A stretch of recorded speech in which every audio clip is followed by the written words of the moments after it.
I was like, dude, I need you for like music. And my shit's going.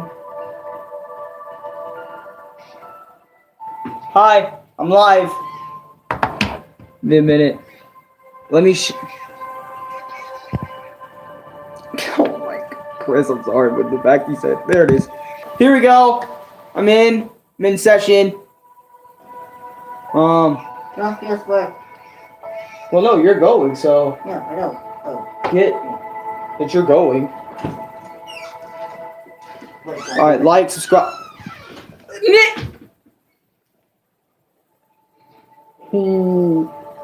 Had to have my brother on stream, niggies. Also, that was for Chris. Okay, bye, niggy.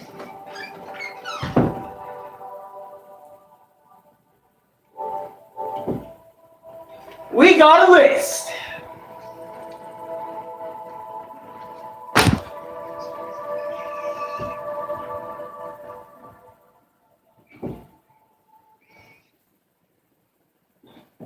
Okay, fuck.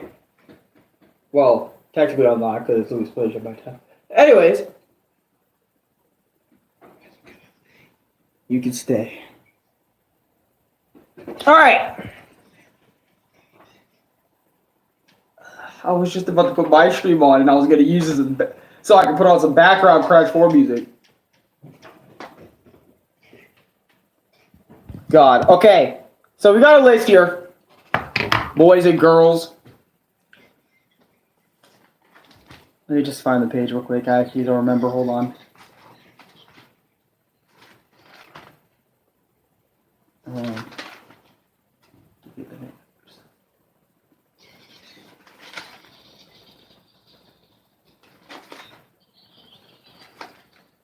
Oh!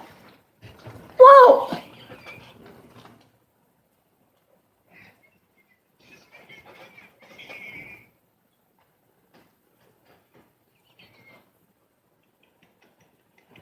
Whoa! Oh, all them Crash Bandicoots, man. Okay. Sorry.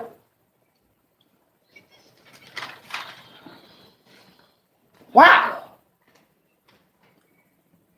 I am addicted to drawing this man, dude. Like, I have really... Hold on. How Crash 4 destroyed me. Yep.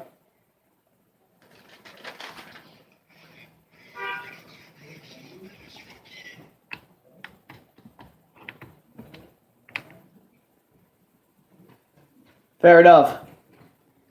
Alright. Get.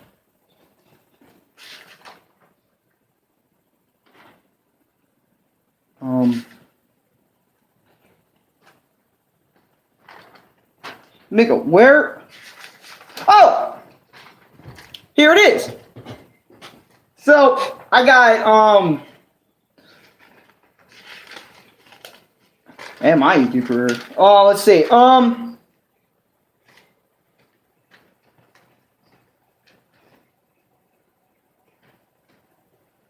We got all these down here.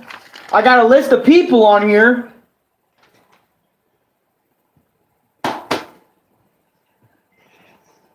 My hit list.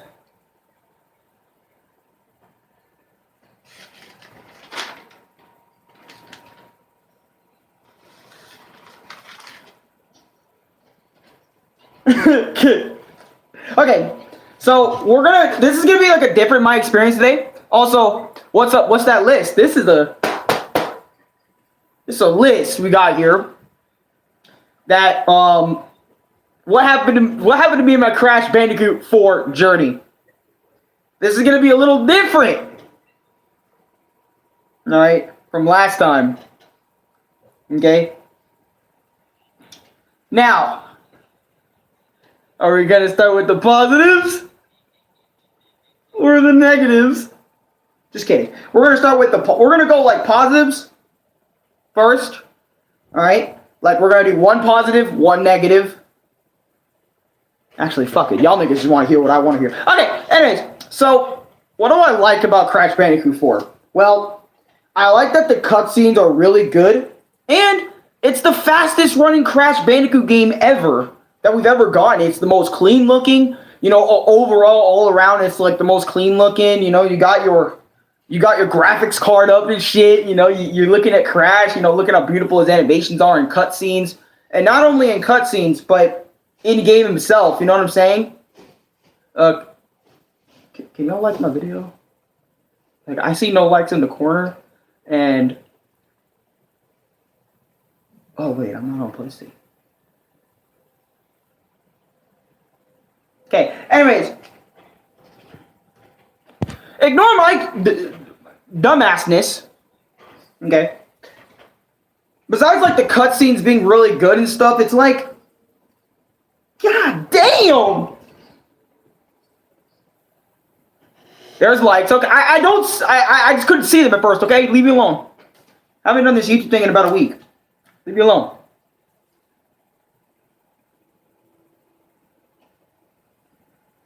Respectable trade. Okay.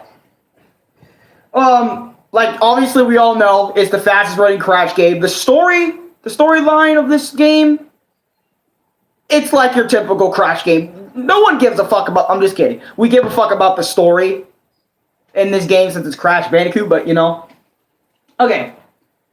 Number 3, alright, why I like, number 2 was like the fastest running, aka like, you know, all around the good.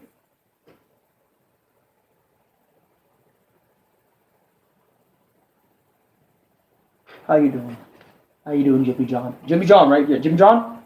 Oh, good joke, Jimmy John, Jimmy John. Okay, Cortex himself. Okay, I'm sorry. Cortex himself. Okay, Cortex himself. I need to tell y'all niggas, Cortex is the highlight of this game.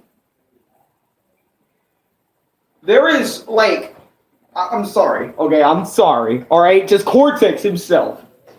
Pull the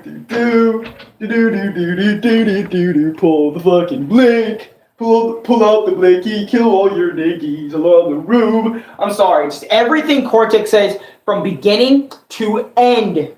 For me, I fucking love it. Dude, sometimes I love Cortex more than Uka Uka, and that is fucking crazy to me. How the fuck did they do that in one game? Okay, keep that in mind. As I'm playing this shit, bro. Oh shit! Lord Draco, what's good, bro? Missed you too. Alex, you sure you ain't going insane? Yeah, I'm going insane, brother. Wound up like a tornado, nig. Okay, anyways. Number 4. Crash himself being a fucking goofball in the cutscenes. I love how Crash is just so expressive in this game. I love it. I love it. He's more expressive than he was in Insane Trilogy. And in Insane Trilogy, we barely got cutscenes. And the cutscenes that we got were like, what? Cortex doing something weird or laughing or whatever. Such small shit, right? In the original games. And in Insane Trilogy. But in this game, you know, Crash is just so expressive, so alive, and God, it's just so beautiful. Just looking at it. I don't know why I'm holding my PS4 controller. I'm gonna put that shit on the bed. But anyways, I want to get most of the positives on the first side of the page out the way. And then we'll get into some negatives. Hey Alex, you missed something important. What the fuck? Afro was saying, you know, it's about, what is it? My mom is cold. Wait, are you serious? Dude, I'm so sorry, bro. And, bro. Bro. I hope she's doing good right now. Like, I really hope she's doing well. I hope, dude, I swear to God, bro. That is scary, bro. That your mom has COVID, bro.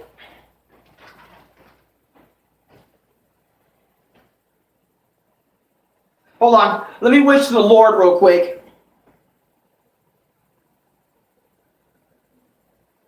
Okay. I wish to the Lord. That was for you, Afro Games' mom. That was for you, okay? Okay. But anyways, Crash being a goofball in this game is fucking amazing. I'm sorry, but I love it. You want to know what else is beautiful, Alex? Sitting the fuck down, lol. Sorry about your situation, Afro. Thanks for your prayers. No problem, my guy. I'm being serious. I lost my granduncle to COVID not too long ago. Fuck, man. I'm sorry, Demon, bro. I'm sorry. Rest in peace, bro. Rest in peace to Demon's uncle, bro. Great uncle. Granduncle. Okay. All right, but anyways, let's get we got number 4 out the way, right? Like number 4, Crash being a fucking goofball like the way he is. That's just how he is. That's number 5.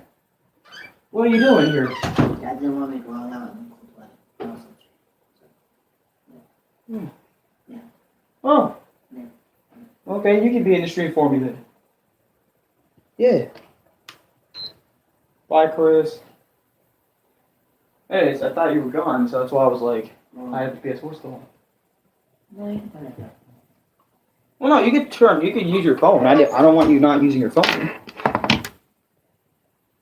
But anyways, you can join me, Louis. Well, no, you can't actually, because you don't know shit. I'm just kidding, you know shit. But anyways, what's good? Yeah, look, guys, it's Louis. Anyways, so let's get to number 5. Number 5, Crash Bandicoot really feeling like a cartoon. This is another one that's similar to my 4th one, being a goofball. Number 5, just Crash Bandicoot in general in this game, Crash Bandicoot 4, It's About Time, really makes you feel like you're walking into a cartoonish environment and the atmosphere that's going on. It feels like you're walking into a damn Looney Tunes cartoon almost. And I know that's what Crash Bandicoot has always been, trying to feel like a cartoon and all that other sort of shit. But in this game, it really feels like you're diving deep into a cartoon. And I love that about Crash Bandicoot 4. It's About Time. Number 6. Now this is more of now this is kind of like a positive and negative thing, but Crash Bandicoot 4 is so hard to the point it made me start respecting Insane Trilogy. Now, if you don't know what that means is I can by the way, I can go back to an Insane Trilogy and go back and respect how difficult it was. Like, for example, for the time, everything to me in Insane Trilogy now is either pretty easy.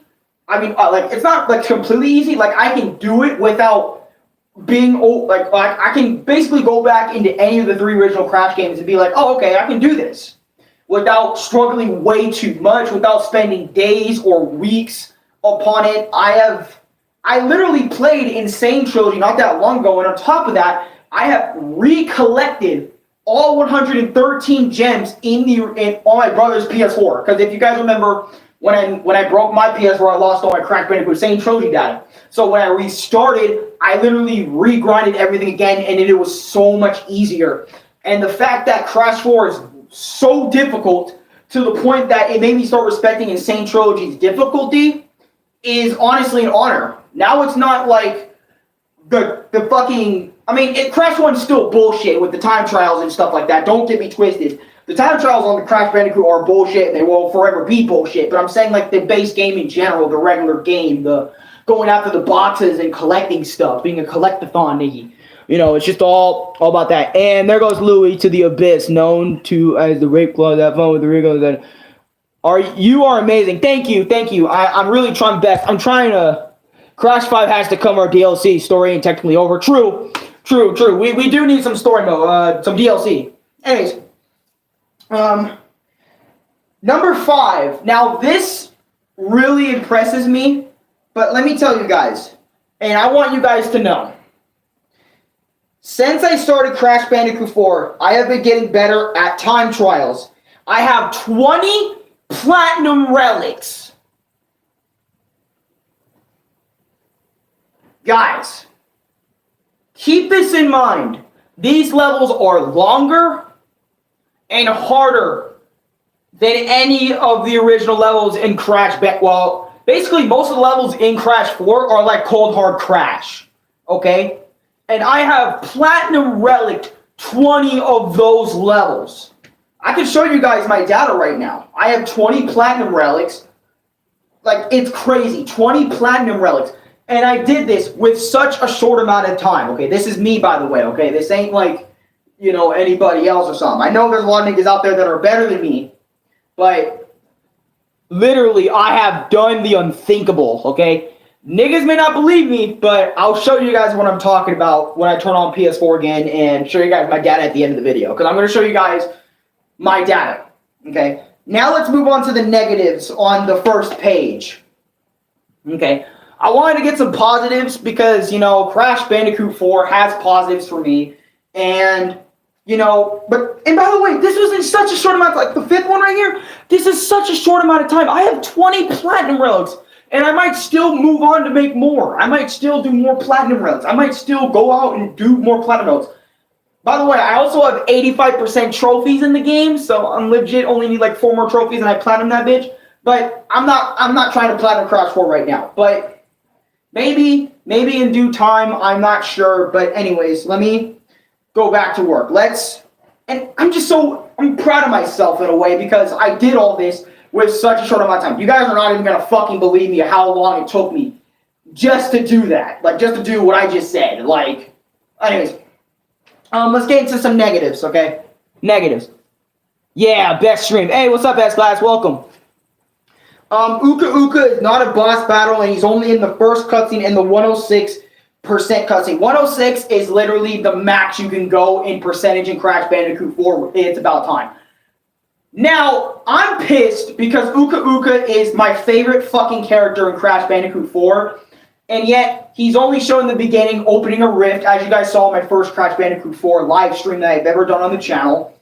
And in the 106 ending, he's just there laughing. Like, Cortex is sitting on the beach that the 100% ending did show. And he's literally just laughing. And that's it. That's literally it. It's just a 20-second 106 cutscene. And I think that is fucking bullshit and rigged.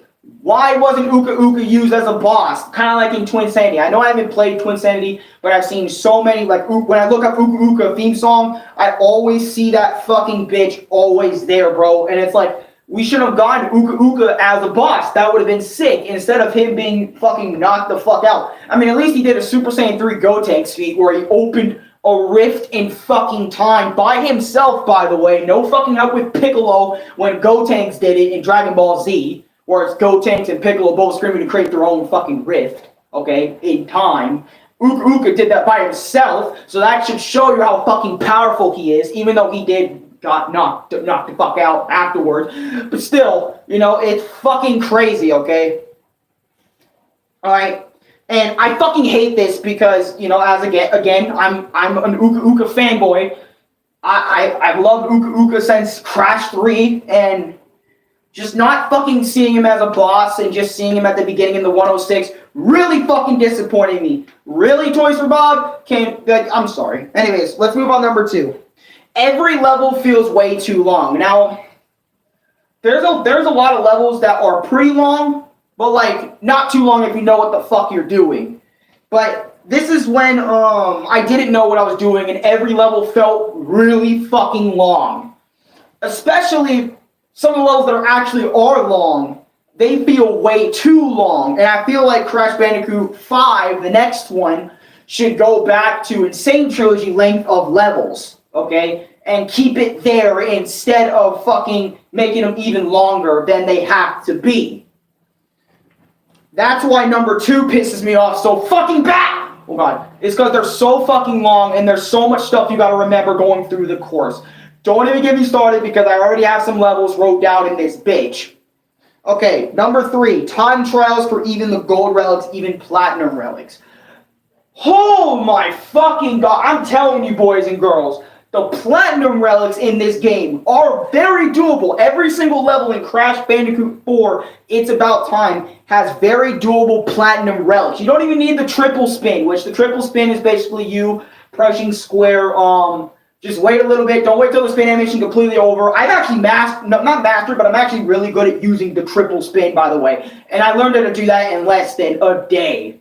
By the way, because I'm just that much of a fucking G on Crash Bandicoot. Oh god. Stop. Because Alex is a fucking G. This one. Anyways, time trialing for gold relics. Oh my god, the fucking gold relics. When I was first time trialing in Crash Bandicoot 4, it was so fucking bad, bro. I feel like I couldn't breathe at times. I felt like I was having fucking COVID when I don't even actually have COVID, by the way. I'm actually completely safe, okay? Don't have COVID-19. That's just how I fucking feel right now. Like, I legit feel like I couldn't breathe. Some of the levels made me get out of breath. Some levels leave me like this. Mentally torn. Fucking freaking out. I'm overstimulating and shit all the time.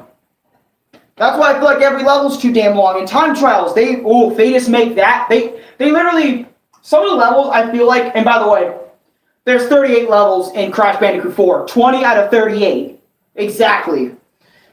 Like, dude, even just trying to go for the blue rug, the first levels were bullshit to platinum. You have 40-second bitches, 53-second bitches. It's ridiculous.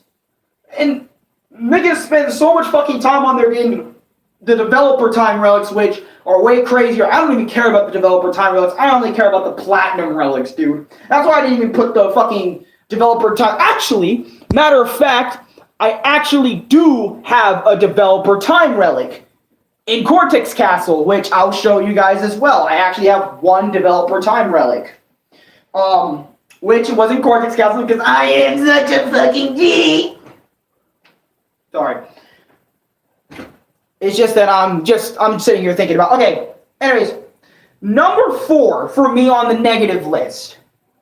6 fucking gems a level.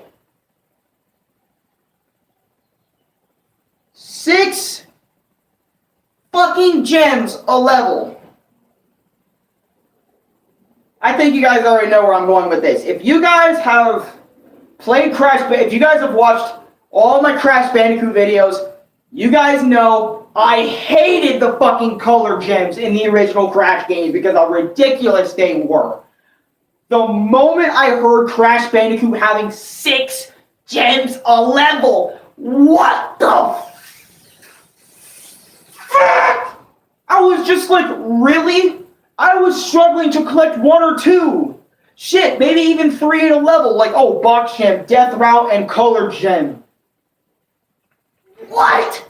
Like, the amount of gems in here is fucking ridiculous. 6 gems a level is bullshit. You shouldn't have to, like, Crash Bandicoot 4 should not have to do that. There was no point in 6 gems a level. No point. I think everyone would agree that 6 gems a level is a little bit fucking too much, okay? And I know the hardcore, okay? I know what hardcore Crash Bandicoot fucking fans that just are way too good at the game, they get a boner off the 6 gem bullshit. Or they get a little turned on by the 6 gem bullshit. I'm sorry, but my fucking god. Going through this game, and a lot of people that watch my streams do know what I'm talking about. Alex, Attack on 10 episode is out. Oh, shit, really? No, fuck that. I gotta finish this video, man. I care about this shit. I care about this shit more than Attack on Titan right now, dude. I'm not gonna cap. I need this off my chest. Okay. All the pain and suffering I went through? No, I need to talk about it. But I'm saying, 6 fucking gems a level, way too fucking much, man. Way too fucking many gems. I could probably ask Chris right now, hey, Chris, how many gems do you think there should be a level? 3. 3 should be fine. Per level, 3 is fine. But no, they said, fuck a 3, fuck a 4, fuck a 5. Let's have 6. And that's bullshit. Okay, I won't tolerate that shit. Sorry. Okay. Number 5 for negatives. Inverted levels. Now, think of how hard the original level was for you. Do it again, but everything you know is flipped. For example, inverted levels could be all you and enemies and shit could be sped up a little bit. Or there's this lights out one in the first 2 levels, you know, where you lights out, you have to spin to see what's going on the fucking shit. Or you have that shitty weird light color effect. They're basically fake. Basically, do the level where everything's flipped with a fake ass Instagram filter. And trust me, I did not like doing that shit much because sometimes my shit can, like, I can't see shit, dude. I'm sorry, I can't see anything. Number 6. This is also another one about the inverted stuff. The inverted levels hidden gems. Oh my fucking god, let me tell you. This is on some Mario World level of shit.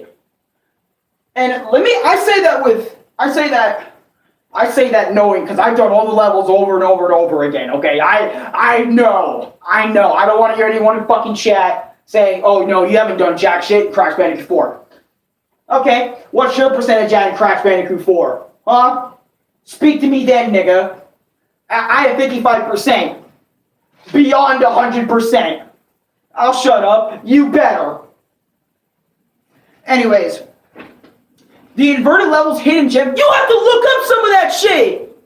Like, are you kidding me? For most of this game, I had to look up walkthroughs for the levels, my guy. I don't want to do that shit. I want to figure it out. I want to go in the level and figure it out. But no, I gotta look up fucking bullshit for these hidden inverted gems and shit. And it's just fucking whack, man. It's bullshit. Anyways, page 2. Alright, positives and negatives for Crash Bandicoot 4 Part 2. Okay. I'm getting better at this game. I'm getting better at Crash Bandicoot 4. Like, everywhere I walk, I am getting better, okay? I'm seeing shit now. I'm just analyzing the game a lot better than I did. Now, let's go back to the negative side of things, because I have a lot more negatives than positives. We'll get there, alright? Page 2. How many pages are there? 5? Oh, you'll fucking see, buddy. The insane...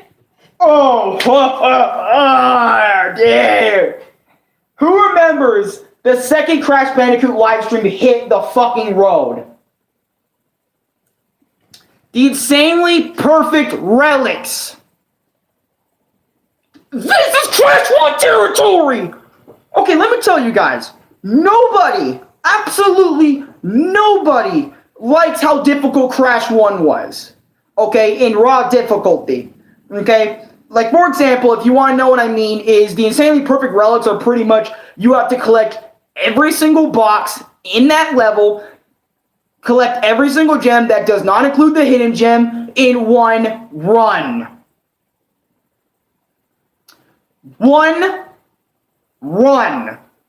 If you fuck up anywhere, you have to restart the entire level over again. And oh my god, this alone made me want to break Louie's TV, but I haven't. Okay, I didn't do it, obviously. But I'm just saying, this shit made me scream for fucking hours. I mean hours. No, not hours. I mean days. I mean weeks, my guy. I have literally perfected insanely perfect relic. 20, oh my god, you don't even want to know how much I insanely perfect relic. Before I stopped giving a fuck about the perfect relics all the fuck together, and it was bullshit. The insanely perfect relic should not have existed in this game anyway, because this game was already pretty long as it was, and fucking hard. Fuck you, Toys for Bot, for the insanely perfect relics. What the fuck's wrong with y'all?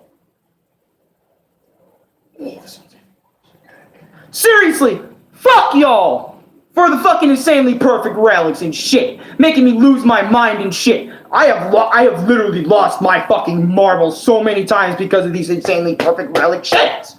I've literally had breakdowns. Like Louis had to fucking hold me back and shit. No, literally, I'm not kidding about this. Like, if you guys remember the level, what was it called? Off balance. Louis had to hold me back so fucking hard, like pretty much restrain me,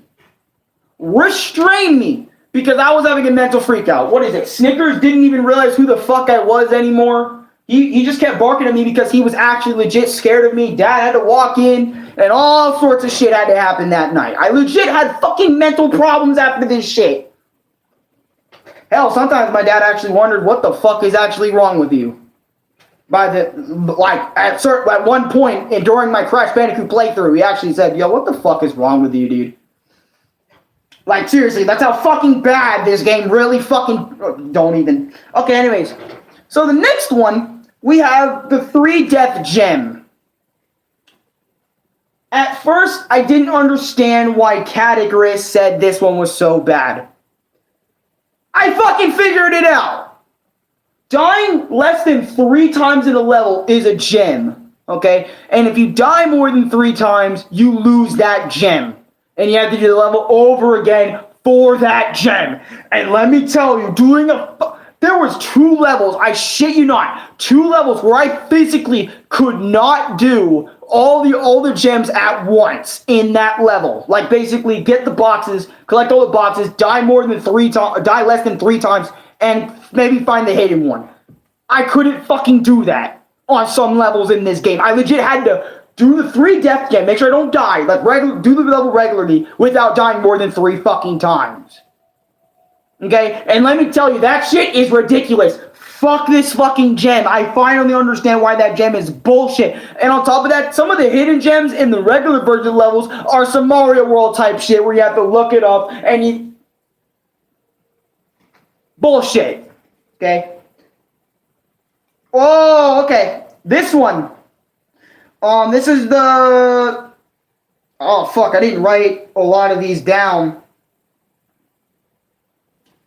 7, 8... 9. Okay, I did. I just forgot to see the letter. Okay. The perfect relics was 7. Number 8 was the death gem. Number 9, not dying to reach the flashback tapes. At first, the flashback tapes are like your best fucking friend. You'll get them at the beginning of the level. But as the game progresses, they get further and further and further, meaning you have to do most of the level. Sometimes, actually near the end of the fucking game, you legit have to not die for most of the level, and then you'll see the fucking flashback tape. And most of the time, it's bullshit to go and get there and get the flashback tape without fucking dying and shit. It's ridiculous. Like, not dying to reach the flashback tape was bullshit for me. To the point that there was days where I fucking couldn't. Like, mentally fucking couldn't. There were so many days, man, where the flashback tapes really felt like just not dying in the level to reach them and collect them. Then you can die all the fuck you want after you collected it. But it's bullshit. Number 9 is bullshit. Hey, Lily. Hi, Ziggy. Welcome to my shit. Nothing much. PS1 was Crash 1 levels were hard. Exactly. You had no extra abilities. Nothing. Page 2. How many pages? There's a lot of pages in here. Okay. Number 10. Flashback tapes. Fuck the flashback tapes! Oh my god. I hated the flashback tapes, bro. They are literally the color gems from Insane Trilogy right back at you. Welcome, Louie. Hey man. Handshake. Why do you give me a hug? Because you're my brother and I love you. Okay, fine. Fair enough. Have fun, have a nice life. Bye. Okay, the flashback tapes were so bullshit for me. There were some flashback tapes I would spend 4 hours on. 4 hours on! 4 hours! Some of these I had to look up playthroughs because I didn't understand the flashback tape. One flashback tape, I was 2 seconds, I shit you not, I was 2 seconds from breaking Louie's TV. And Dad had to ground me. Okay, Dad legit grounded me for a week on Crash Bandicoot. I couldn't play Crash Bandicoot for more than a week. Because one of these flashback tapes fucked me up so bad that I was about to break Louie's TV over the shit. Yeah. And by the way, I kind of snuck back on Crash, not even the next day, and fucking did the flashback tape. But either way, I was really, really wanting to do the flashback tape. Anyway, so, flashback tape, okay? Just please, okay? I warn you, okay? This is a warning. Do not go in this game 106 in that bitch. Unless you really have nothing else to do in your life, bro. I suggest you don't fucking do it at all. Okay, I suggest you do not 106 the game. I suggest you buy the game, play it casually, and if you want to do time trials, go right the fuck ahead if you're up for the challenge. Just fuck right off with collecting all the boxes and shit because it is ridiculous doing it in this game. Crash 4. Holy fucking shit. It is the hardest game of 2020 and 2021 for me. My fucking god, I will not play it. The amount of days, the amount of fucking days. I'm just thinking back. Hold on, my memory is scattered. My memory is like all over the place. The amount of times said I want a goddamn Nintendo Switch, man. The amount of times I said I wanted a Nintendo Switch, I wanted to play Mario again. The amount of times I hated Crash because of these things, and I'm not even done yet. The amount of times is so crazy. The amount of times I said I want a Nintendo Switch. The amount of times this game has mentally broke me down. I mean in little pieces. Not like, oh, one punch, okay, got a black eye. No, I mean the whole fucking body is getting fucking tossed in the trash. Anyways, number 11, Toxic Tunnels. Fuck Toxic Tunnels. That level is such a fucking asshole. The reason why I hate Toxic Tunnels so much is because Toxic Tunnels has the gem gauntlet. If you collected all 4 of the gems, the red, blue, yellow, green gem, you get this gem gauntlet path unlocked in Toxic Tunnels. This was the hardest shit for me to do. I spent most of the fucking day on Toxic Tunnels. Oh god.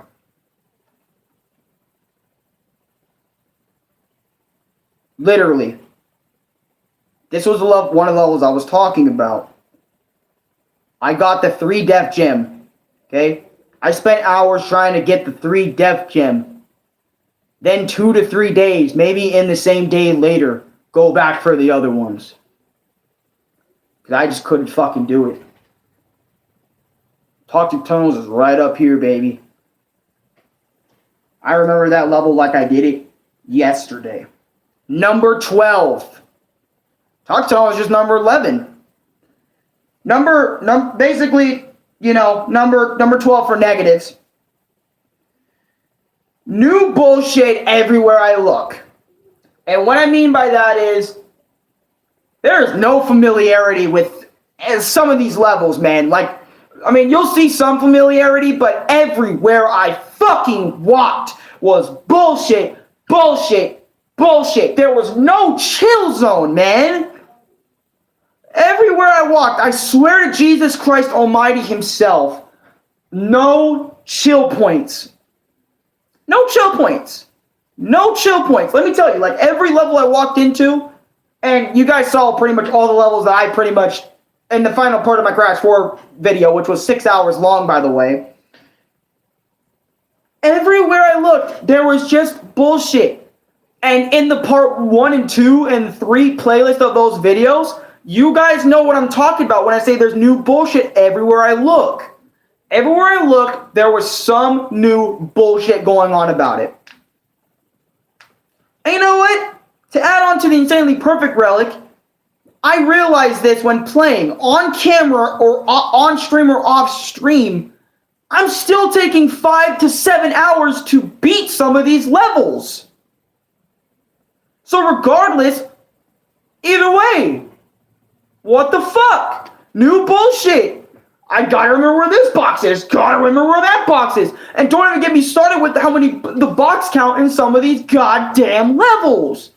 Some box tallies go up to like 300, 400, 500, 600, 700 boxes. And remember when I said about the inverted and time trial version? Oh yeah, that's right. You have to do the level additional 3 times. Because if you do the regular level, inverted level, time trial level, that's 3 times. Oh, and on top of that, if you're like me, dying 24/7, 50 to 60 times on the original, same amount on the fucking inverted version, or maybe a little bit less because it's a little bit easier. And motherfucking time trial version, which I'm fucking trash at because at first I was trash at time trialing, so having to deal with that fucking alone, I could not. 13, I had mental breakdowns. This is fucking true. Number 13, this is really game. Why does every Crash game I gotta play, I have to have mental breakdowns? Now, what I mean by this is I said it earlier in stream, literal mental breakdowns. My head is spinning. My arms are fucking shaking. My legs are shaking. My mentality is saying I can't fucking do this over and over and over and over again. Sometimes I actually have fucking nightmares of Crash Bandicoot 4 levels, like a level I'm gonna say soon. and my feet would start fucking doing weird sounds. My hands would go numb. I start shaking. My fucking body temperature is sweating off the chain because, guess what? I'm not in control of the situation. And what I mean by number 12, new bullshit everywhere I look, that's also going into effect. Number 13 and 12 are pretty much in the same thing. If there's too much new shit going on, and for me, especially how fucking retarded I am, okay, I'm gonna have mental breakdowns, because if there's too much new shit, I'm gonna feel like I'm gonna not feel like I'm in control of this stage. And when I feel not in control of the stage, I tend to flip my shit. And on top of that, I start blowing out with sweat. The whole fucking room smells like fucking sweat. The whole room smells like me, pretty much. I start balling it, sweating up. Hell, I'm sweating a little bit by just talking about this shit and bringing it back up.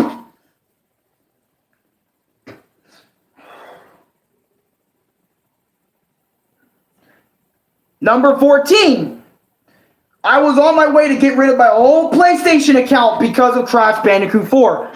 Deadass! I was legit so fucking... I had enough of Crash Bandicoot shit so bad that I would literally... Not gonna cap, I literally went to PlayStation pre-chat, okay? If you guys don't know what that is, it's basically PlayStation's live fucking chat system, okay? Live chat system. And basically, I asked them almost every day, can you get rid of Crash Bandicoot 4 for me on my PlayStation? This is way too much fucking suffering for one man to fucking handle, such as myself. Please get rid of it. PlayStation, we can't get rid of the game for you. Oh no, I already won. This is just precursor shit that y'all niggas didn't see, but I have to explain to y'all because y'all didn't get to see it, and plus it is my experience. So, anyways, I was very close on a few occasions getting rid of my PlayStation account. There were so many days where I've actually deleted Crash off the PlayStation, hide it in my library where I couldn't see it, but then my mentality would also go like this as well. The moment I delete it is the moment I want to reinstall it and replay it and continue going. It's weird. The mentality I have is fucking weird. But the fact is, I was gonna go to PlayStation and get rid of my account. I can't imagine what Crash 5 is going to do to me. I can't imagine what Crash 5 is going to do to me. I really can't. Number 15, getting used to the other playable characters. Now, this one might not be a big one for a lot of people, but this was sure as hell a big one for me. Fuck you, Tana. Fuck you, Dingle Dial, and fuck you, Cortex. I could not get used to playing the other characters, especially their time trials, which Tana, surprisingly, on her first initial level, I actually platinum. That was my first ever platinum. Hook, line, and sinker was my first ever platinum relic I have gotten on Crash Bandicoot 4. And just trying to get used to these characters was pissing me off enough. First of all, I had to get used to Dingle Dial's bullshit. Fucking new spin attacks, sucking up things and spitting it out at nitro crates and getting TNT barrels and shooting them and fucking all that other shit. Tana, I had to fucking use this stupid hookshot shit that doesn't even fucking work half the time. I had to deal with Tana's super strong ground pound and all this other bullshit. And then you got Cortex with no double jump. Okay, at least Tana and Dingle Dial have somewhat of a double jump. Cortex only has one jump, and then he has this fucking headbutt move where he's like, going in, doing that for extra speed, which is fucking weird.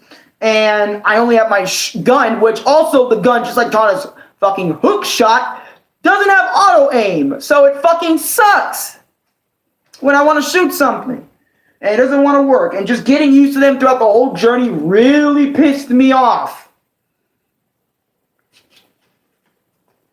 Number 16, Tana herself. I literally just explained this in 15. But 16 is pretty much, I fucking hate the shit out of Tana in this game. If you guys have not seen the part 3 video, you guys will know all sorts of shit why I hate Tana. Okay.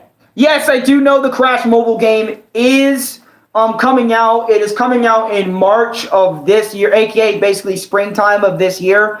And I can't wait to play it on the channel, and I can't wait to play it a shit ton off camera. Number 17, perspective levels. Fuck these perspective levels.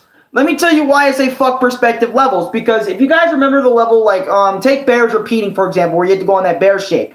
Basically, I had to do that for Crash 3 times, right? For the original version, the inverted version of the original stage, and the time trial version of that stage, right? So, the other one, Bridges Birdie, whatever the fuck the other one was called, where it was Tana and Crash, I have to do, perspective levels are literally partially a new level, then I have to play Crash after that, and replay the same level I did earlier. So every time you see Crash go, that means you got a perspective level on your ass. Meaning, oh, and guess what? They don't count as the same level. They count as a whole new level, which is bullshit, because it should just be the same level. Why force me to do the Crash bullshit again? Why not just have me do the Tana stuff? Why? And that's why I've grown to hate perspective levels, is because why make me redo certain shit in Crash Bandicoot 4? Like, why make me especially, don't get me started with seeing Double Man when I first did the Cortex thing, where I did Cortex, basically the end of Cortex Castle all over again. Hose and fucking slut. Let me tell you. Alex, stop. I'm telling you, perspective levels, bullshit. Hate them. Which I did show you guys all the perspective levels in my final part of the Crash Bandicoot series, by the way. Check that video out, by the way. It's right over there. Number 18, triple spin is not even as good as the tornado spin. And let me tell you, and this is just a personal opinion, in my opinion. This is just another negative. It's number 18 of negatives. I hated, is Crash 4 very hard? Yes, Crash 4 is very hard if you're trying to go for all the insanely perfect relics on each and every single stage, level, bullshit, yeah, etc., etc. Yeah, it's fucking hard. But if you're not going for that, then okay, you can take your time, and it's probably it's not even that bad. But I'm talking when I'm trying to collect all the blocks and just going through them, dude. It's fucking a bitch. Anyways. But anyways, personally, the triple spin is alright. I just personally prefer the tornado spin from Crash Bandicoot 3 Warped. The tornado spin basically is a spin where you just mash the shit square and you get your result. You get the spin really, like you get the slide, you can slide, double jump, tornado spin, or you can just tornado spin on the ground. Anywhere you want, you can just tornado spin. Sure, the tornado spin doesn't help you with speed, but it helps you get to places you could not get to with a regular spin or a regular double jump. It can help you reach places that are too far for you out. That's what the tornado spin pretty much does. The triple spin, on the other hand, is the exact opposite. It helps you gain a little bit of speed, but everyone pretty much uses the fucking slide spin, which is circle, square. You gotta mash those continuously to get that type of speed. And you automatically get that off rip, so pretty much. I mean, I've already mastered the triple spin, so it's not even that bad anymore for me, but when it first happened, I was so disappointed to the point I didn't want to play the game for a long period of time. Because of the triple spin. Compared to the levels, how was the boss battle and which one of them was fun for you? The Cortex ones. I love the boss battles in this game. The boss battles in this game are actually a positive. I really wish they could have brought Tiny Tiger. I know niggas are going to be saying I'm wilding for saying this, but I would love to see another boss of Ripperoo. But he was only made a short cameo and offbeat because they couldn't fit him in time. That's why he wasn't a boss in the game. But most of the bosses in this game are really good and are fun, and you get checkpoints if you die, so the bosses are not even that bad. Number 19, and this pisses me off a lot. The triple spin is not explained correctly. What I mean by this is, you legit, after when you beat Crash Bandicoot 3, regardless of collecting the gems or not, after you beat Cortex, the final boss, the final boss Cortex, you unlock the triple spin, meaning they're like, hey, use the triple spin to go ahead and get your time relics. Or the platinum relics or whatever. And they give you a little exclamation. They say, spin 3 times. That's it. They don't tell you to wait until mid-spin animation over, then do it again. They don't tell you that shit. You legit have to, not only have to look up the gems, but you also have to look up how to triple spin the correct way. Which is ridiculous. Why do they not just go in detail with that? Why don't they? Why have me look up It's bad enough that I'm looking up every single level in the game. Why the fuck do I need to look up how to learn this technique? You know what I mean? With Crash 3's Death Tornado Spin, all you had to do was this, okay? Triple spin, and by the way, the triple spin doesn't work unless you're moving. You have to move and... Because, you know, you'll see like blue spikes when Crash is doing the spin. Like, he'll do his regular, right? If you're moving like this, okay? Let me do a moving example, okay? I'm going to use Luigi's example because I don't have a Crash plush. Okay, so you're moving, right? And you want to spin. If you wait till the spin animation's over, it's not going to work. Okay, the triple spin won't work. You have to redo the whole motion. So you want to run, right? You want to spin, okay? Spin, but wait until the spin's almost over, then do this, like spin again and spin again to get more speed. And it's not even that great of a speed boost, to be honest. The slide spin, which is sliding and then spinning like this and shit. Can you stop? You're hurting my head. Sorry, Luigi.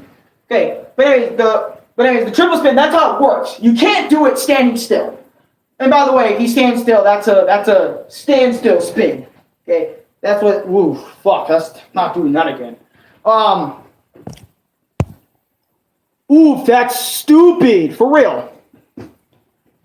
And that's why number 19 pisses me off so much, is because not only it's terribly explained, but they don't even teach the player how to do it right. That's what makes me even more mad about it is, you know, if only they taught the player how to do it right, I would not have this issue. All right, let's go to part 3 of negatives. Or part 4 of negatives. Let's start with number 20. All right. Let's go to number 20. I'm almost done here, boys. Run it by you. And why wasn't Aku shown much in cutscenes? This bothered me. Run it by you. The level itself that everyone was telling me about. Run it by you. Bears repeating. Toxic tunnels. I literally had someone in my comments tell me that my first episode 1 and 2, either the first part, second part, or third part of my Crash Bandicoot 4 series, and I literally feared those levels ever fucking since. Like, those levels stayed in my curriculum shit until I got to those parts. Like, when I got to those parts, I knew I was gonna rage. I knew I was wanting to break some shit or do some crazy shit when this happens. I fucking knew. And I spent so many goddamn hours mastering Run It By You and its counterpart, No Dillo Dagging, in which No Dillo Dagging is another reason why I hate Run It By You so fucking much. Fuck me. Just look up the video Run It By You and you understand everything I mean by why I say fuck Run It By You. But also, what also bothered me is Aku is a crucial member of Crash's team. He has been a part of Crash Bandicoot since Crash 1, and it's just disrespectful that I don't see Aku in it. I mean, I see Aku in an alright amount of cutscenes, but I want to see him even more than that. Like, what the fuck? If I'm not even seeing Uka Uka, can I bare bones see Aku? Like, more? More than what they've given us? Like, we see him a lot in the first cutscene, and then, you know, throughout the first level. And on top of that, he's barely in the goddamn game! I shit you not! There is barely any Aku boxes in Crash 4 in general, dude. Literally, the most times you see Aku is probably in some levels that require you that require you to have a triple mask. And when I see that, I just think of why. There were so many opportunities of Aku in the original trilogy alone. Just why wasn't Aku given much to us? I know they wanted to make the levels harder, but what the fuck? Give me an Aku, especially the players that just bought the fucking game. Lace us up. Fuck me. Number 20 really pissed me off to the point I spit on the paper on accident. Excuse me. Number 21. Number 21 is pretty much just explaining I was 2 seconds from breaking Louie's TV. I was grounded from this game for a week. Well, 21 is I was so close to breaking the TV. And 22 was I was grounded from this game for a week. That's how fucking crazy it got. I was grounded from this game for a week, and I was 2 seconds from breaking Louis' TV. Those ones, moving on. Number 23 for negatives, okay? The amount of hate I have playing this game makes me feel like Sasuke Uchiha from fucking Naruto, from just the series Naruto in general. The amount of anger and hate I have gathered in this game, I literally said for the first level, this is already worse than Insane Trilogy. The moment I walked into this bitch, I felt like it was worse than Insane Trilogy in terms of difficulty. And fuck yes, it is. It really fucking is worse than Insane Trilogy. It is way worse than Insane Trilogy if we're going for 100% completion. It is fucking worse. It mentally broke my mind so many fucking times to the point I wanted to break something. I needed Louis to hug me. I was constantly shaking and fear and sweating and all this other sort of shit. It was ridiculous. And number 24, mentally not able to 106 the game. I'm literally not capable of 106ing the game pretty much. That's pretty much what I'm trying to say. Is I am mentally not, I shit you not able to beat this game. Like 106 the game. 106 meaning it's the max percentage of this game. Now with the other Crash Bandicoot games, I have max percentage those games. I've gotten all the trophies for them, so meaning I'm pretty much a Crash Bandicoot Insane Trilogy master. Okay? But a Crash Bandicoot 4 one? Hell no, I'm not a fucking master in that fucking bitch. But anyways, just mentally not able to 106 the game really grinded my gears because I wanted to go into this game at first to 106 the game. I wanted to... I legit didn't want to platinum any other game I had on PlayStation unless it was Crash 4. And the more I walked into this game, the more platinum relicing, like not platinum relicing, like platinum trophying for PlayStation in general, I felt like platinuming this game was getting further and further and further away from my grip.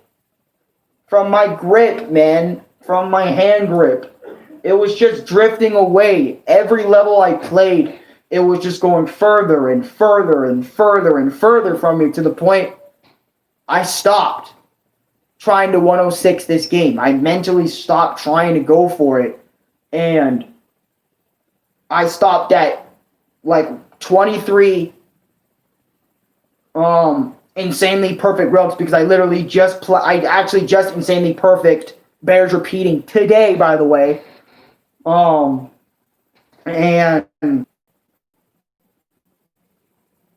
oh my god. Just going through this game, it was way worse than what any of y'all could fucking imagine. It was way worse than Insane Trilogy. It was worse than... This game was harder than any other game I played before. And that's saying something. That's legit saying... Even in a casual standpoint. Another thing, I'm going to put this as a negative for 25. Even playing the game casually gets fucking hard. I mean, of course, that's what happens in every game, but still! Oh my god, dude, don't even get me started.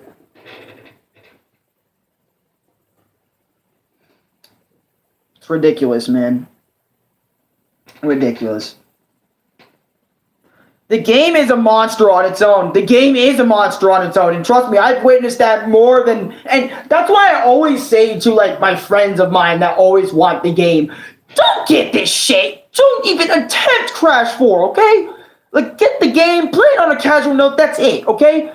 Nothing more than that. And if you guys want to buy the game on PlayStation, wait for a damn price drop because $65 is way too much fucking money for this piece of shit. I'm saying that because I had to spend $65. Good. When Lexi laced me up, I actually didn't have enough money for the game because it said $60. I'm going to tell you guys a story about that. Like for example, Lexi laced me up with $60 because I honest to God begged her because I was like, I really want to play this game, right? So she said, fine, okay. She laced me up with $60. I thank Lexi to this day for giving me that $60 because fuck, if I didn't have that $60, I'd be bored out of my mind. I mean, I know my dad was probably going to buy it for me anyway, but I didn't want to wait. I wanted to experience it right then and there. Because I was so sick of fucking what? The only friend I had having the game was Demon. It's like only Demon having the game. The only person I knew that had the game. I was like, no, sir. I need to get the game for myself, okay? Not only because I remember a week or two before I saw Demon like on, what level was it? It looked like Food Run at the time. And I was like, oh shit, I need to get this game. And on top of that, it's like I saw, me and Demon were also comparing, percentages, and I was like, hey, one day, Demon, I was like, hey, I'm 48%. Hey, you're still lower than me. It's like, not even a day, or not even like 20, like I think it was 24 hours, more than it. It took me a while, but I got further than Demon in the game. I mean, I knew that was obviously going to come eventually because I play the game like no tomorrow, and I have literally all day, every day to play. So it's like, anyways, just the fact that I wanted to play, and I know Lex is probably gonna look at this video and be like, "Oh my God, Alex, you went through absolute hell," and yeah, I did. But I'm very grateful that you spent the $60 on me, and I really want to thank you from the bottom of my heart. Like I'm seriously thanking you, Lexi, for giving me that $60. Even though it ended up not being enough, I legit had to refund Cooler. Thank God I didn't buy him any earlier than I did, because I had $5 left in my cart. And I bought Cooler, not before the game, but I bought Cooler. And I had to refund Cooler in order to have enough money in my PlayStation account to get Crash Bandicoot 4. It's about time. And when I got it, I was so happy, and all that happiness, like every other Crash game, keep in mind, happiness turns to anger. 0 to 100 real quick. And this is probably the last section that I have, and then I have like 2 last sections, but they're both positive. So I'm going to go ahead and say that, and I don't know if that's going to be it, but I need to show you guys my in-game progress as well. So I'm going to tell you guys. Right now I'm going to read the last 2 positives I have on here, and then I'm going to show you guys my in-game progress for Crash Bandicoot 4. It's about time. I beat the game, got 102% in the game. Once more, I have collected all gems. 456 gems collected. Regular gems and inverted gems included. I have collected most of the trophies, about 85%. I have 20 platinum relics. I have 23 insanely perfect relics out of 38. I have collected all 21 flashback tapes in the entire game. And platinumed every single one of them, and I did everything I just stated in 2 months. So everything I told you guys about, every fucking thing I told you guys about, everything I just said, I did that in 2 months' time. 2 months. It took me 2 months. When I first got the game, took me 2 months to not only play the game regularly, but to actually legitimately go beyond 100% in Crash Bandicoot 4. It's about time. 102% of the game. There's 106. There's still shit I need to do, but I'm not sure if I'm gonna go back and do it immediately, like right after this. Like, oh God, I'm just gonna fuck. Oh, it's just some dumb shit about Xenoverse 2. But anyways, I want to show you guys my progress because, I want to be honest, like, the things that were keeping me going on this game was not only my own mentality, but it was the fact that I wanted to achieve something, and you know, Crash Bandicoot was, and still is, the only game I've ever platinumed on PlayStation. Ever. Ever. There was no other game on PlayStation that I can recollect me platinuming. Ever.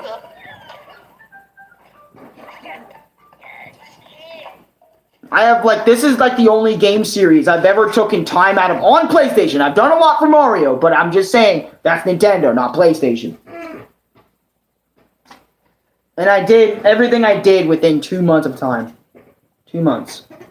No 3, no 4, and it's not bullshit either. I can show you guys right now.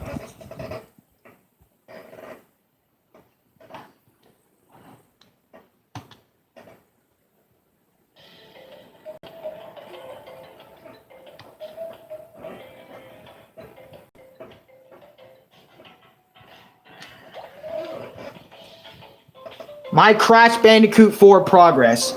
130 plus hours spent in this game. ALX is me.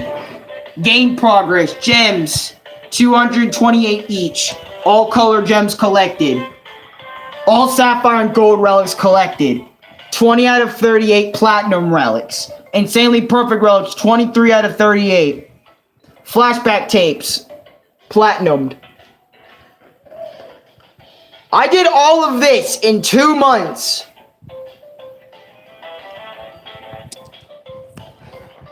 All that in 2 months. It didn't take me a year at all. Now, unlike with Crash Insane Trilogy, where it took me actual years to get good at this game, it only took me 2 months to get where I'm at today. Compare that to Insane Trilogy. I want you guys to compare that. Insane Trilogy took me years to master. It took me years to get my first platinum relic on Crash 1 Insane Trilogy. It took me years. It took me years to platinum levels in Crash 3. It took me years to do the same shit for Crash 2. It took me 4 years to actually platinum every single one of those games. Crash 1, 2, and 3. Basically Insane Trilogy in one package. I started playing when the game came out. Not when the game first dropped, but in the same year the game came out, 2017. Played it for the very first time. Never played it again because I thought it was too hard. Came back a few years, like a year or two later in 2019. Started playing the game super seriously, and I platinumed all those games in, maybe late 2019 through 2020, and now Crash 4 came out. At first, I was very hesitant on getting the game and playing it because I was scared of the fact that what I might do to myself or what I might do to others because of Crash. Because sometimes Crash really makes me that angry to the point that I do some crazy shit. And just looking how better I am at the game now compared to when I was back in Insane Trilogy. Like I said, I can go back to Insane Trilogy right now, and most things for me will be a fucking cakewalk. Like, I'll be a little stressed, right? I'll be a little stressed, but I'm not full on blood, like freaking Bandicoot. I'm not fucking sweating like crazy. I'm most of the time when I'm playing Insane Trilogy, I'm feeling like I'm the one in control. I'm the one in control, not the game controlling me. Now, with Crash 4, it's still different. You know, the game sometimes is the one controlling me, but there's some things that I can control it in Crash Bandicoot 4. And I just want to let y'all motherfuckers know that y'all can do what I can do. Hell, maybe some of y'all niggas will even do Crash Bandicoot 1, 2, and 3, and maybe 4 even better than I could, okay? But, you know, for me, okay? And you know, you guys know how I was born. I was born with, you know, disabilities. I was born not even close being the smartest guy around. I'm, what is it? right now I'm like a 5th grade level mentally. I'm literally a fifth grader mentally in the mental department. I'm literally 5th grade level. 5th grade. Okay? I know I don't like, I mean, I know Chris doesn't like me talking about this. I don't like talking about it much either because it makes me look even dumber. Or it just makes me, but I'm just being fucking honest. This is just how honest I am about the whole thing, and just me being able to just 102 the game in general for Crash 4 in this instance was brainstorming. It was magnificent. It was a journey I could never forget, especially with Insane Trilogy, where with those games too, you know, after platinuming those games, you know, I felt like a G. But with Insane Trilogy, those levels also haunted me too. Like, those levels legit stayed in my mind and fucked with me for a long time. Until Crash 4 kind of came in and you know, said, hey, here's all these new levels. Get mind fucked in these. These old ones from the originals aren't even that bad. And that's what kind of happened is the new ones, they fucking get me all the time. But the older ones, I'm just starting to finally respect. You know, back in the day, I would disrespect these levels. I would disrespect and say, oh, these are hard, way too hard. But no, they're completely beatable and passable. You just gotta have the right skill and mind and dedication to do those levels in Insane Trilogy. And same with Crash 4. It's nothing different. It's just that you gotta have that dedication and passion and love for that specific game to do the shit that you do.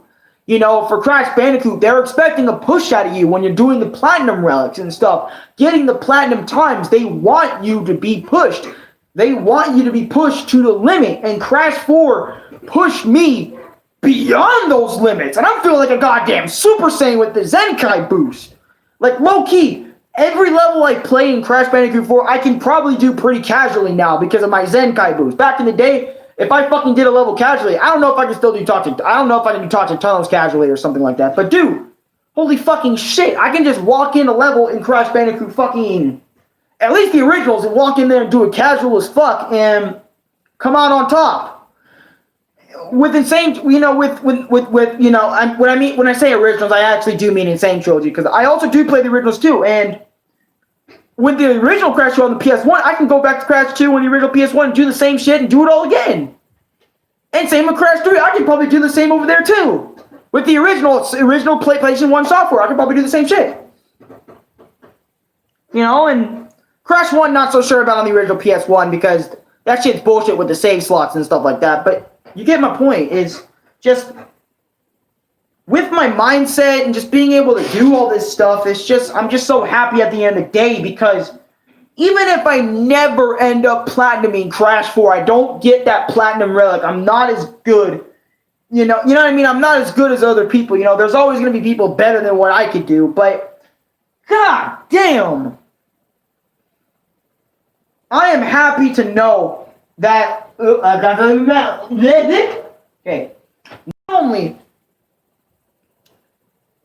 not only do I feel better knowing my limits, but I'm happy Crash constantly breaks them in a way. In a way, I'm happy, because if it wasn't for all those anger and moments where I died, I would not have processed, you know, like, I would not actually understand the levels that I'm in. And I'm not trying to say Rage Kun is a good thing, because that's what you guys like to call my rage over here in the corners, Rage Kun. Or at least Anime Boy likes to call my rage as Rage Kun. I'm thankful to have Rage Kun sometimes, because sometimes I don't figure shit out. And I get really mad about it. Like, really, really mad. And sometimes my rage and focus and concentration can kind of help me with that. And shit, man, and there was also times where I completely ditched not ditched, But there are times where I didn't want to see Crash at all. There was actually times where Crash fucked me up so bad that I didn't want to see any music videos from him anymore. I wanted to get rid of him off my YouTube recommended. I deleted all my Crash songs at one point because how bad Crash 4 fucked me up. But it's because of those fuck-ups and because of those mistakes I've made, I've managed to not only improve in Crash 4, but my Insane Trilogy performance as well.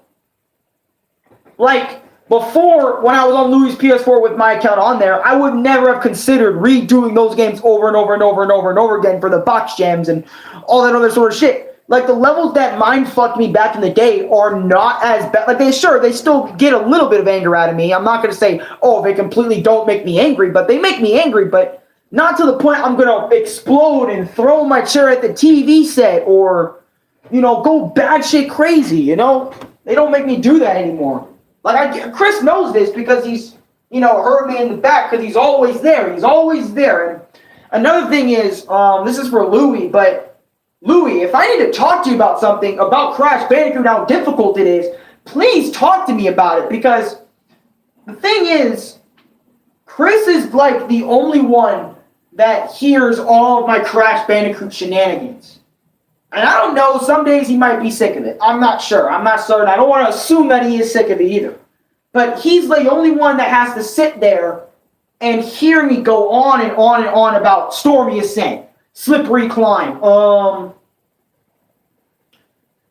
Insanity Peak, or, Faucet Foil, or Crate Escape, or, Insanity Beach, or Insanity Islands, and those levels in there, or Jetboard Jetty, and, Off Balance, Off Beat, Toxic Tunnels, Nitro Processing, The Lab from Crash 1, all these levels, Chris has to hear me go on and on and on about them, and rage and anger and hate. There's no love in that conversation. Every time I talk to Chris about it, there's always just anger and hate. And whenever I try to talk to Louis about it, he's always either out of the room or he doesn't want to fucking hear it. And if I don't talk to someone about my Crash problems, I might do something I'm going to regret. I'm going to be dead ass honest. Like for example, when I got so mad at Crash Bandicoot that I threw my shoe at the bird, and I was going to kill that bird because of Crash Bandicoot, right? What if I actually did end up killing that bird? That poor bird. First of all, First of all, whoa. Second of all, it's like, what the fuck? And I don't like talking to therapists or anything like that, so...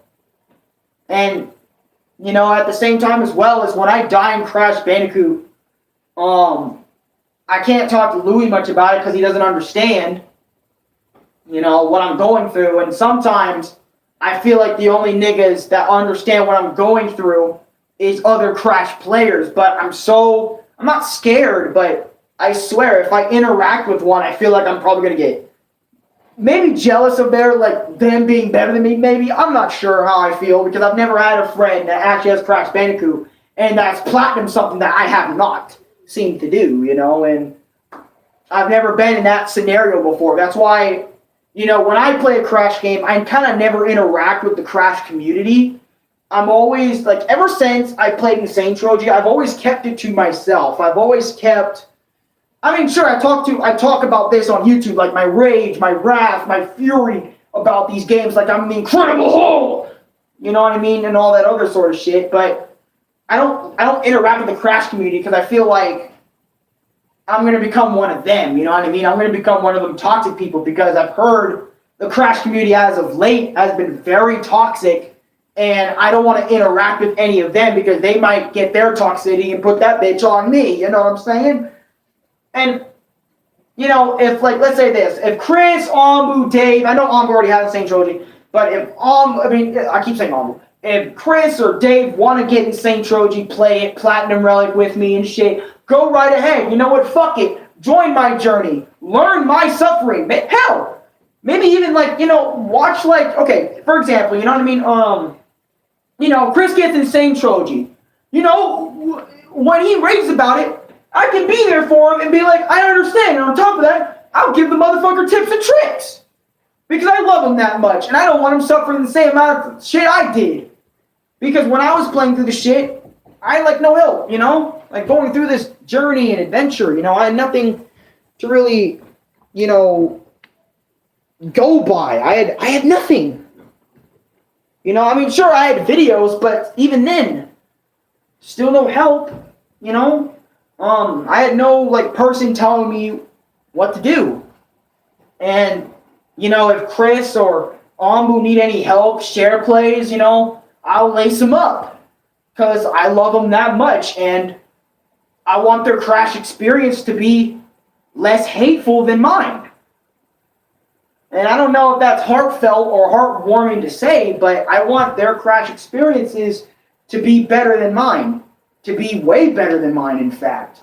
I want you guys to, enjoy the game off riff. I don't want the same things that killed my enjoyment for the games originally to kill your enjoyment for the game, And even back then, when I didn't understand the game too well, I still didn't want the same things that was affecting me and affecting how I view the game to affect y'all niggies. It's just... I'm just thinking about it. I remember when he tried to help me try to get the relic, it was hard for me, but I could see how much information you know about the stage and stuff. Yeah. I'm going to try the entire year into Crash 1 and 2 and 3, however time I see how far I can go. Now try to plat, maybe. I feel inspired. Do you CTR? No, I do not have CTR, and if I experience CTR, oh boy, there's going to be a whole fucking share probably yeeted out the window, because I've heard that game is crazy hard to, perfect. The game is, for example, the game is easy, right? But the controls is what the mastery part was to come in. It takes time and skill, and since my head, my mental, my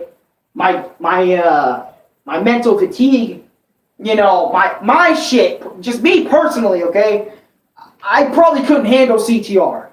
Maybe I was actually thinking about getting the game around my birthday and stuff, because I love you guys and I want to show you more Crash Bandicoot, because you guys love it when I fucking scream my head off on Crash Bandicoot. So it's might as well get y'all Crash Bandicoot, but at the same time, I love Crash Bandicoot because of my experiences. Just, I don't know, I just love you motherfuckers, man. And on top of that, sometimes I feel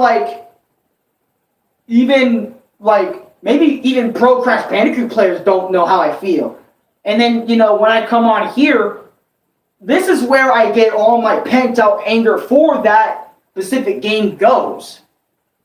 Up on YouTube, up on the internet, for people to see. And for people to agree and disagree with. Hey, what was so hard for you that was easy for me? Hey, this was easy for me, but this was hard for you? I see why, and maybe, I don't know. And, once that anger and hate, because no matter how angry you are, that shit's gonna dissipate over time.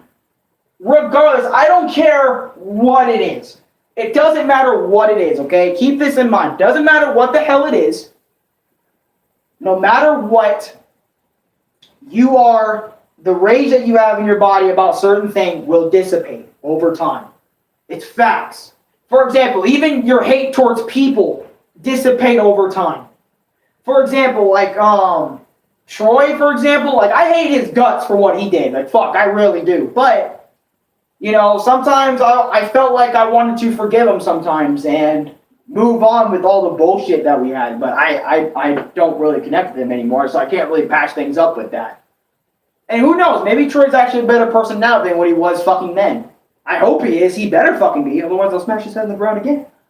Chill. Okay, but anyways, as I was saying, it's just, it's any rage, anything that makes you angry is going to dissipate. And I know I repeat a lot in these videos, it's just that I like hearing my own voice. Pretty ironic, huh, since I watch my own videos all the time. Okay, it's not ironic, but you know what I mean. It's just, I wish my experiences weren't so fucking hate-filled, all the time with Crash Bandicoot, but that's just how it is, man. It's hate-filled, but then the love comes in later. And I think I kind of like it that way, because it's not that I love getting angry or I love hating myself. It's the fact that when I get angry at it, and then the love comes in later for it, I start respecting it and appreciating it and seeing more shit with it. I start respecting it more. I start appreciating it more when I get really mad at it. For example, if I'm really mad at something that I can't do and then I end up doing it, for the first time I'm going to say, fuck that, I'm never going to do it again. But when I do it again, I just start having respect for it. For example, like Insanity Beach's Platinum Relic. I did it once and never did it again because I felt like that shit was way too hard. But Lord and behold, I probably did it again. Actually, I don't know. I don't remember if I did it again. But anyways, there's so many levels in Crash 1 that I sat there, replayed, did them again, and fucking sometimes got even better scores than what I did eons ago.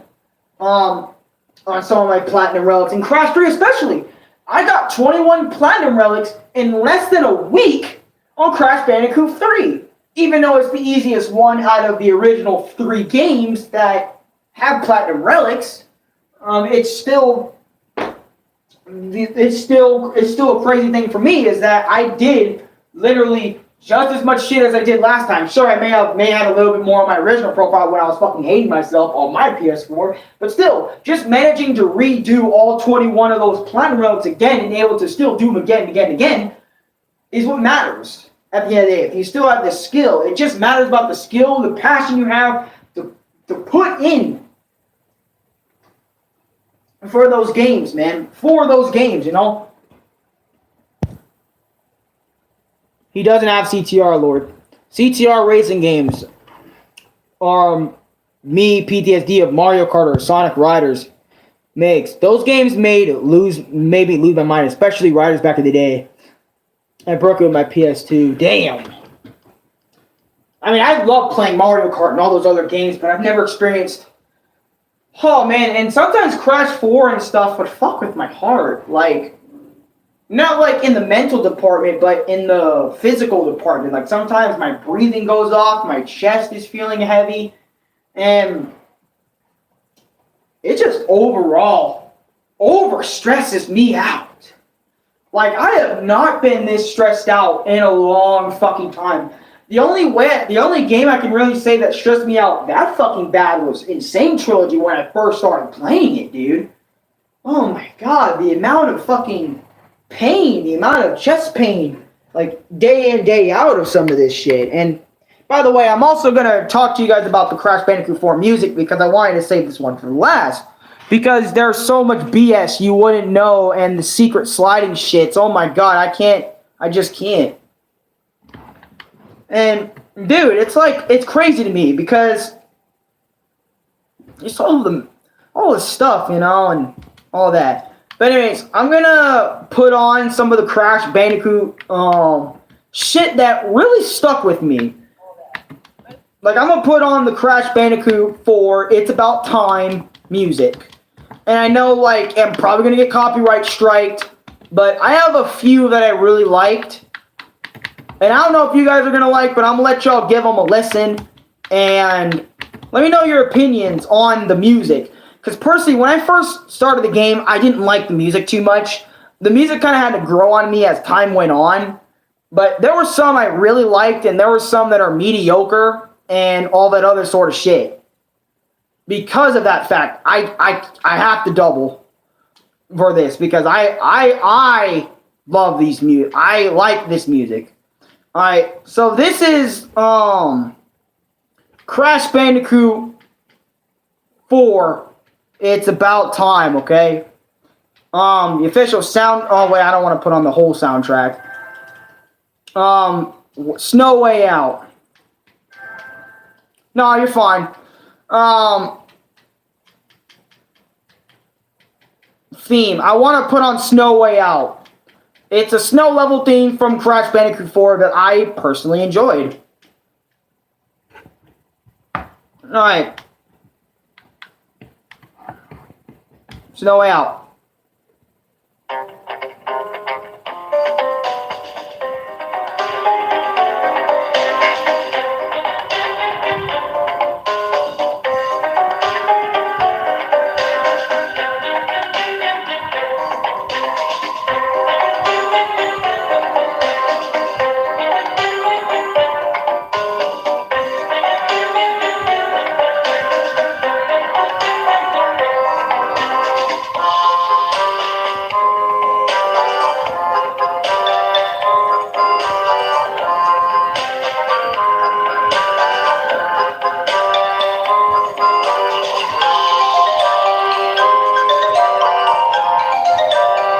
I don't know if you hear it. Let me type one if you hear it.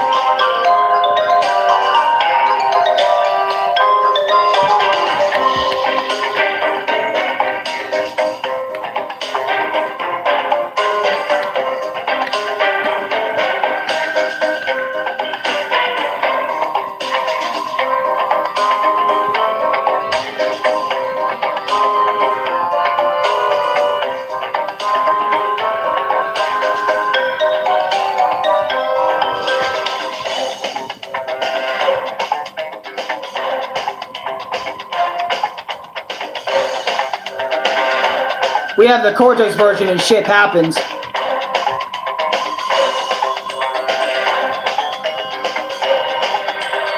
Because there's different levels in the game that have the same music, but differently.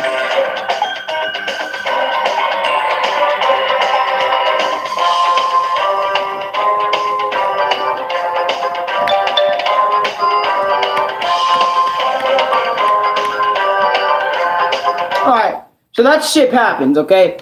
Now let's put on Insanity Peak. Actually, no, Rude Awakening. Rude Awakening actually had a really good theme. In the beginning, I really love the beginning of Rude Awakening. Rude Awakening may have been a really insane hard platinum relic, but goddamn the music. This one grew on me. At first, I kind of hated the music because it was like beginning, it made me feel like Crash 1/2. Then they did some crazy shit like the and then they were doing that. I'll show y'all pretty much. Here you go. Right there. That right there. Okay, sorry. And then I'd stop the track and be like, what the fuck is this, right? And then it goes in interdimensional.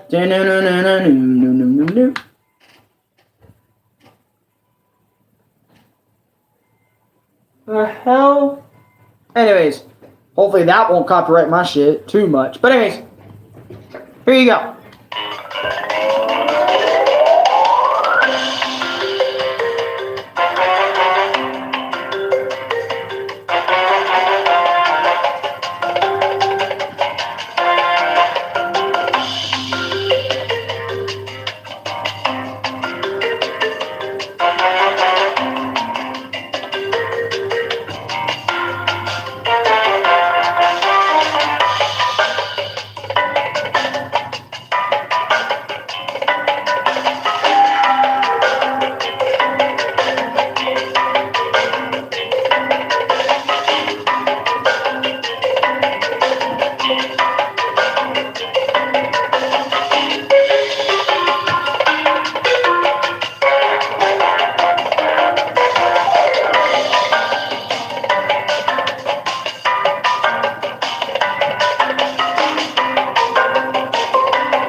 Alright, that was Rude Awakening.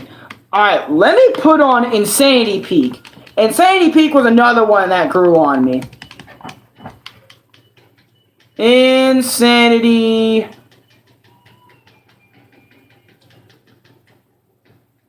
I don't know this music that has on, that's what bothered me. Insanity Peak.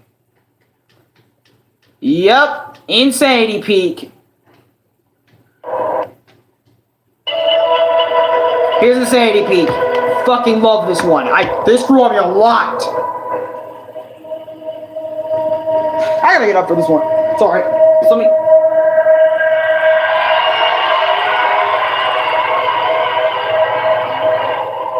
Hungry as shit.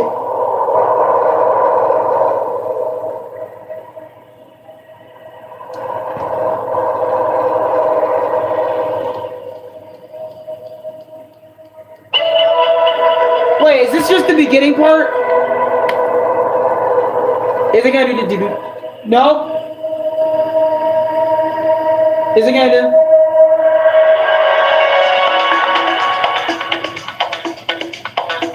No.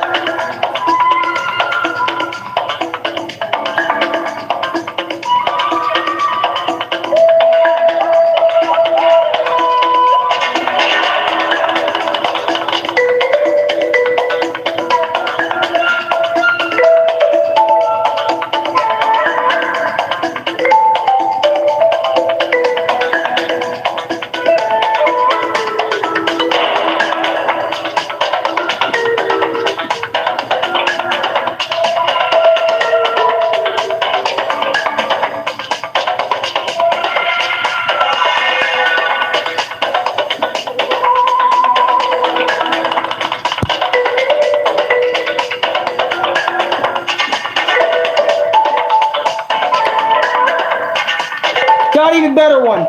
All right, but that's Insanity Peak. Oh shit, I was going nuts. Okay. Okay, but there's also one more thing I did not like about Crash Bandicoot 4. Crash does not do his signature Crash dance in the game. Not even when you get platinum relics. He just does his new animation shit. Toys for Bob. I get it with everything else, maybe. But why did you not give me the Crash dance? Dude, that was a part of the fun of getting the platinum relics. Like, legitimately, that was the fun of it. Was getting platinum relics, was hearing the sound at the end of the hub world, and then Crash doing his signature Crash dance. It was awesome, man. Just sorry. This is probably my favorite theme of all time. I'm sorry, but the Cortex Castle music. Oh my god! This is good. This is what me and Chris jam out to every goddamn time. Hoes and fucking. Chris already knows. Okay, anyways, here you guys go. This is the best one by far, in my opinion, dude. I was about to flip my shit. Alright, let me tell you guys. When I first beat Crash Bandicoot, I legit was like this. Before I beat it. If Cortex's theme does not hit me in the right way, I'm done. Done with the game, dude. I don't even want to beat it if Cortex's music is not fire. Hear this out. Oh, shit. I was 2 minutes into this one. Fuck, hold on.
Actually, I'll do the...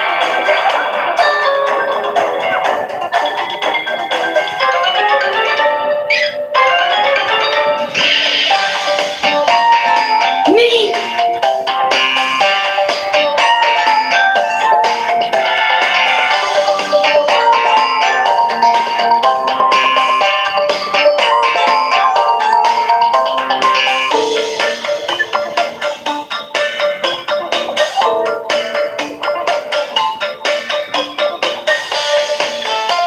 Y'all niggas know you want to dance. I'm sorry.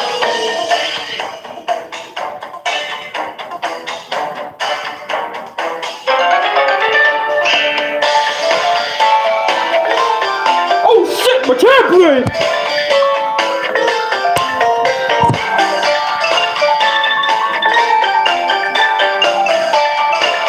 Alright, let me do the... Hold on, how's it?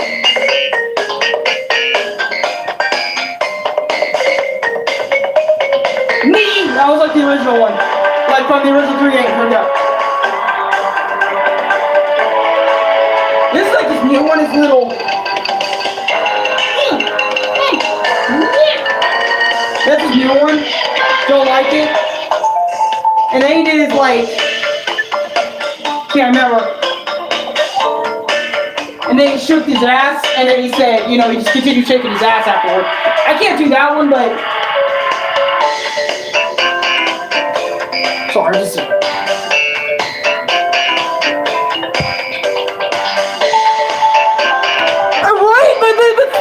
Dude, the fucking... I need to go to the beginning one more time. One more time, beginning. Hold on.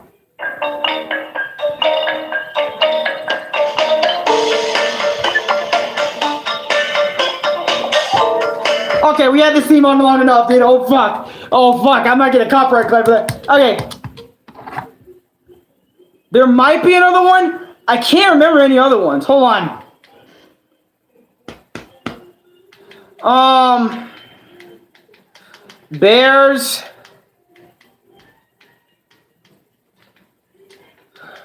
Repeat.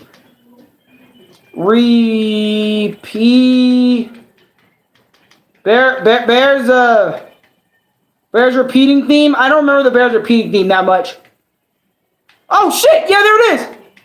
Oh, it's T. Fucking bitch.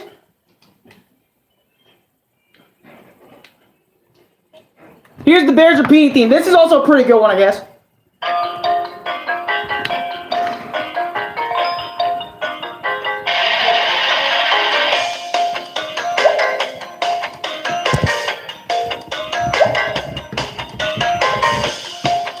Alex, you cool? Yeah, I'm cool.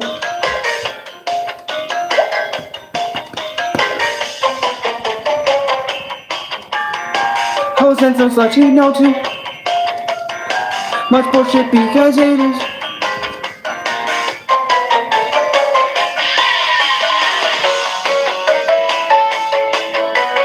Also, rest in peace, Mel Winkler.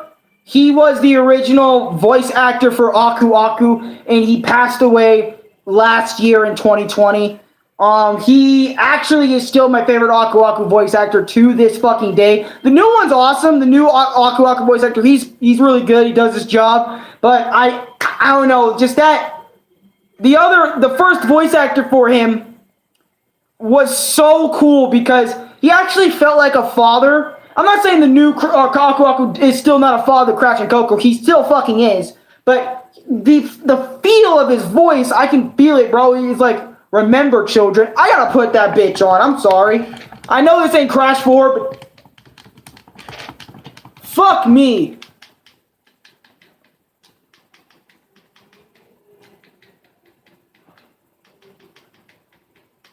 Like Aku Aku voice from the original games. You have to be born. Like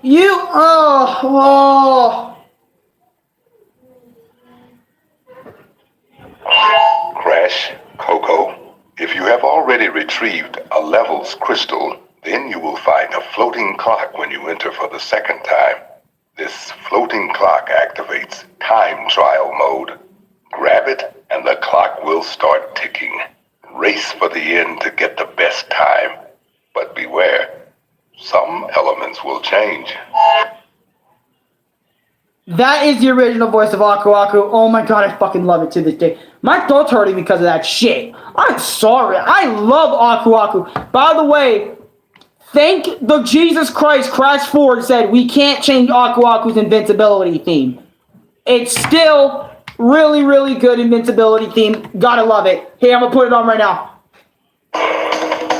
This is St. Trilogy's version.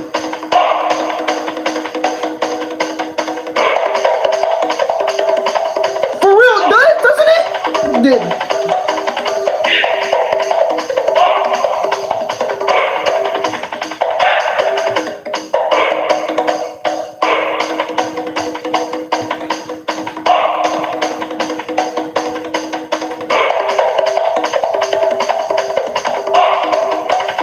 His voice does hit hard. His voice is the hardest hit in the whole series, sorry.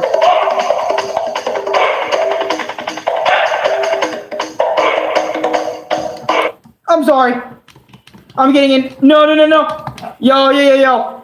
And by the way, thank you, Crash 4, for having good Cortex music, because I love the shit out of the originals, and Crash 4 was scaring me a little bit with Cortex music at first. At first, I was thinking, oh, they're alright, but as I played the game, these themes became some of my favorites, bro. Crash Bandicoot 3, Warped.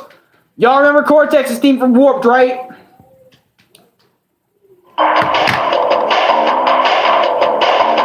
Roll it.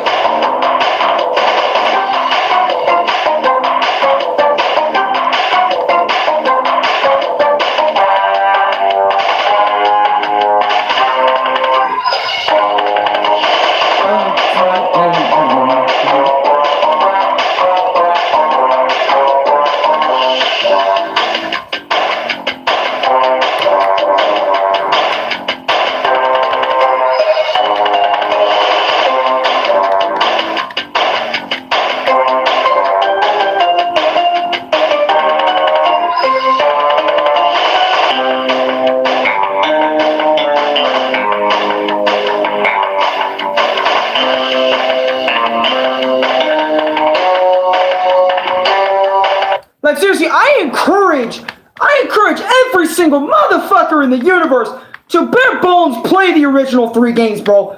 I don't even care if you 100% them or not. Play the original theme, because goddamn, the moment you hear the Time Twister theme, roll it!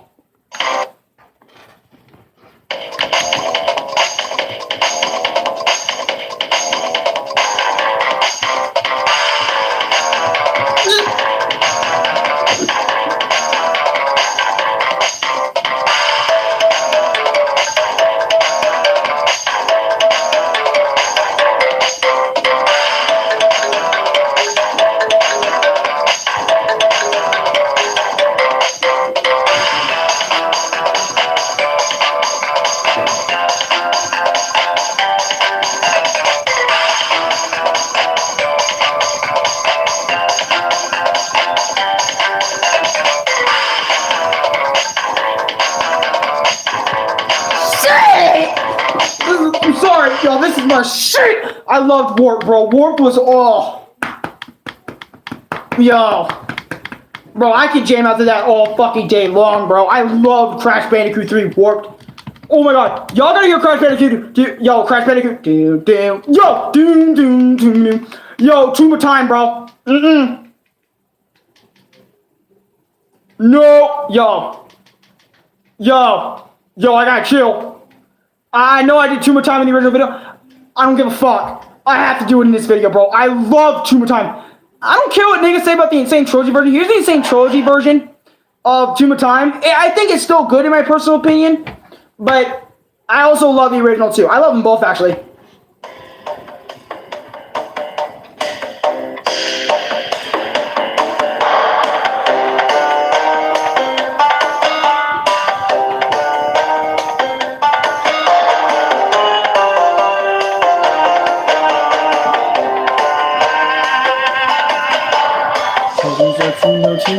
Bullshit because you are super gay and you do not want to admit that you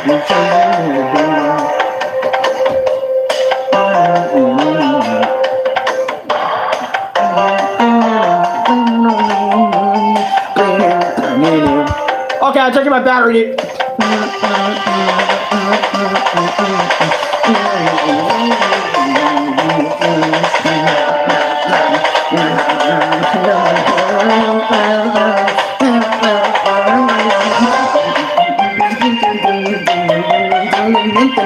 Okay, I gotta show you the originals. I gotta show you the original shit.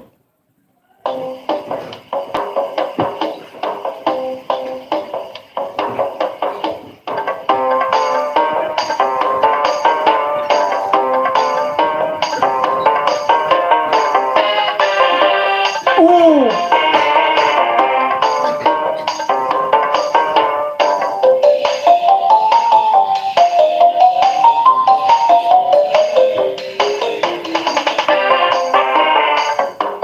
Y'all niggas are gonna love this shit. The moment y'all play Crash Bandicoot 1, 2, or 3, you guys are gonna love the tracks from the games because the tracks are so fucking good. They're like all in my fucking head pretty much, dude, and I fucking love that for it, dude. Dude, even the console versions of the same songs get me in a bind. Like they get me in a loop, man. They just completely change my world. And that's another reason why I love Crash Bandicoot so much is their music. They're like Sonic and Mario with their music, man. So fucking good. Honestly, Crash Bandicoot's music is, I'm not gonna say more memorable than every Sonic song I know. Endless Possibilities and Sonic Reach for the Stars are the first Sonic songs I'm fucking remembering off rip. But I'm just saying, like, dude, like the amount of Crash songs that they have in here that are so fucking good. I wish more niggas understood, like, whoa, dude, you're in love, dude. And you know what? Somewhere along the way, you will enjoy the grind of Crash Bandicoot. No matter what, dude, you're gonna find a way. Even if I hate going through it, hate doing the levels over and over and over again, I know somewhere deep inside my body, my heart, I'm gonna find passion and love for that specific thing anyway. I don't know what's fucking wrong with me. Fuck! Yo! Oh, no. Crash 2. Crash 2. My favorite Crash game of all time. Crash 2. I mean, hell, Crash 4 actually, when you play Crash 4 for the first time, what's the difference between 2? Crash 1 and 2, well, 1, Crash 2 literally improved upon everything Crash 1 did, and took what didn't work, took that out, put everything that worked in Crash 1, expanded upon it, and made it even better. That's what Crash 2 pretty much is. Everything Crash 1 was, took the shit that didn't work out, and kept the shit that worked, and expanded upon that bitch. That is Crash 2. Cortex Strikes Back. OG and Trilogy, what I meant. Basically, like, it's like rematch of the tracks, like, pretty much. That's the difference. It's like the rematch of track. Like, a lot of people have different opinions on Insane Trilogy soundtrack. Like, for example, like, they will completely adore the original versions of the tracks, but hate Insane Trilogies. Even though I know Insane Trilogy sometimes doesn't hit as hard as the originals, and sometimes, well, I'm not gonna say that's not true at all. The originals will always fucking hit. But I'm just saying, like, for a lot of people, it's split. A lot of people only like the Insane Trilogy versions of these songs. Some people only like the original version of these songs. I'm in the middle of the shit. And I know my live stream just fucking froze on me / not crashed, but kind of just did the reconnect bullshit because my internet's so goddamn low. Anyways. If you guys played original Crash 2 on the hardware, you guys already know why I love Crash the fucking most. I love Crash Bandicoot's opening title shakes, dude. They get me every time. This is Crash 2's opening title theme.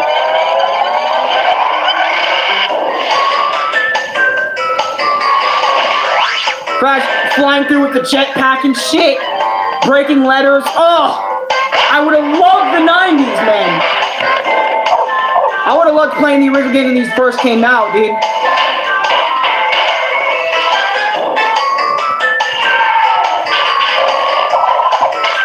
And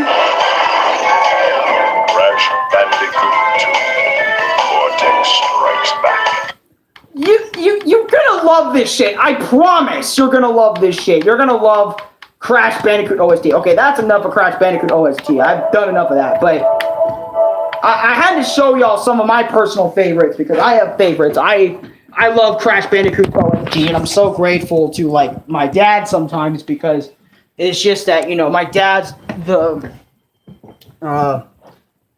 my dad, well, basically my uncle, but basically I call him dad because, you know, I live under his roof, so it's like, why not just call him dad at that point? But my dad introduced me to Crash when I was pretty young, and I already knew what Mario was at the time, so Mario was like my obvious go-to, and I obviously back then did enjoy Crash more than Mario, but I still enjoyed it, like seeing it as a platformer and seeing it as an alternative to Mario and stuff. And nowadays, I love Crash on an equal playing field as Mario. Like, I never would have imagined me saying that. You know, like, so I'm not gonna cap. There's some days where I can't go a day without listening to at least something that relates to Crash nowadays, dude. Like, if I don't listen to something that relates to Crash, like, it can be like a video talking about the motherfucker. I don't know. It's just, I gotta have him. I enjoy having him in my life, man, because I know I'm only 19 and my life is very short. Like right now, we're just at the beginning phase. So I have many years in my life to enjoy Crash Bandicoot. But I'm just so happy that I got to experience. I was born to experience Crash 1, 2, and 3, and the new one that came out on PS4 in 2020. Because, I mean, I did experience the GBA games. I did experience a little bit of Wrath of Cortex, but I understand why everyone does not like that game. I played Crash of the Titans and Mind Over Mutant. I've literally played those.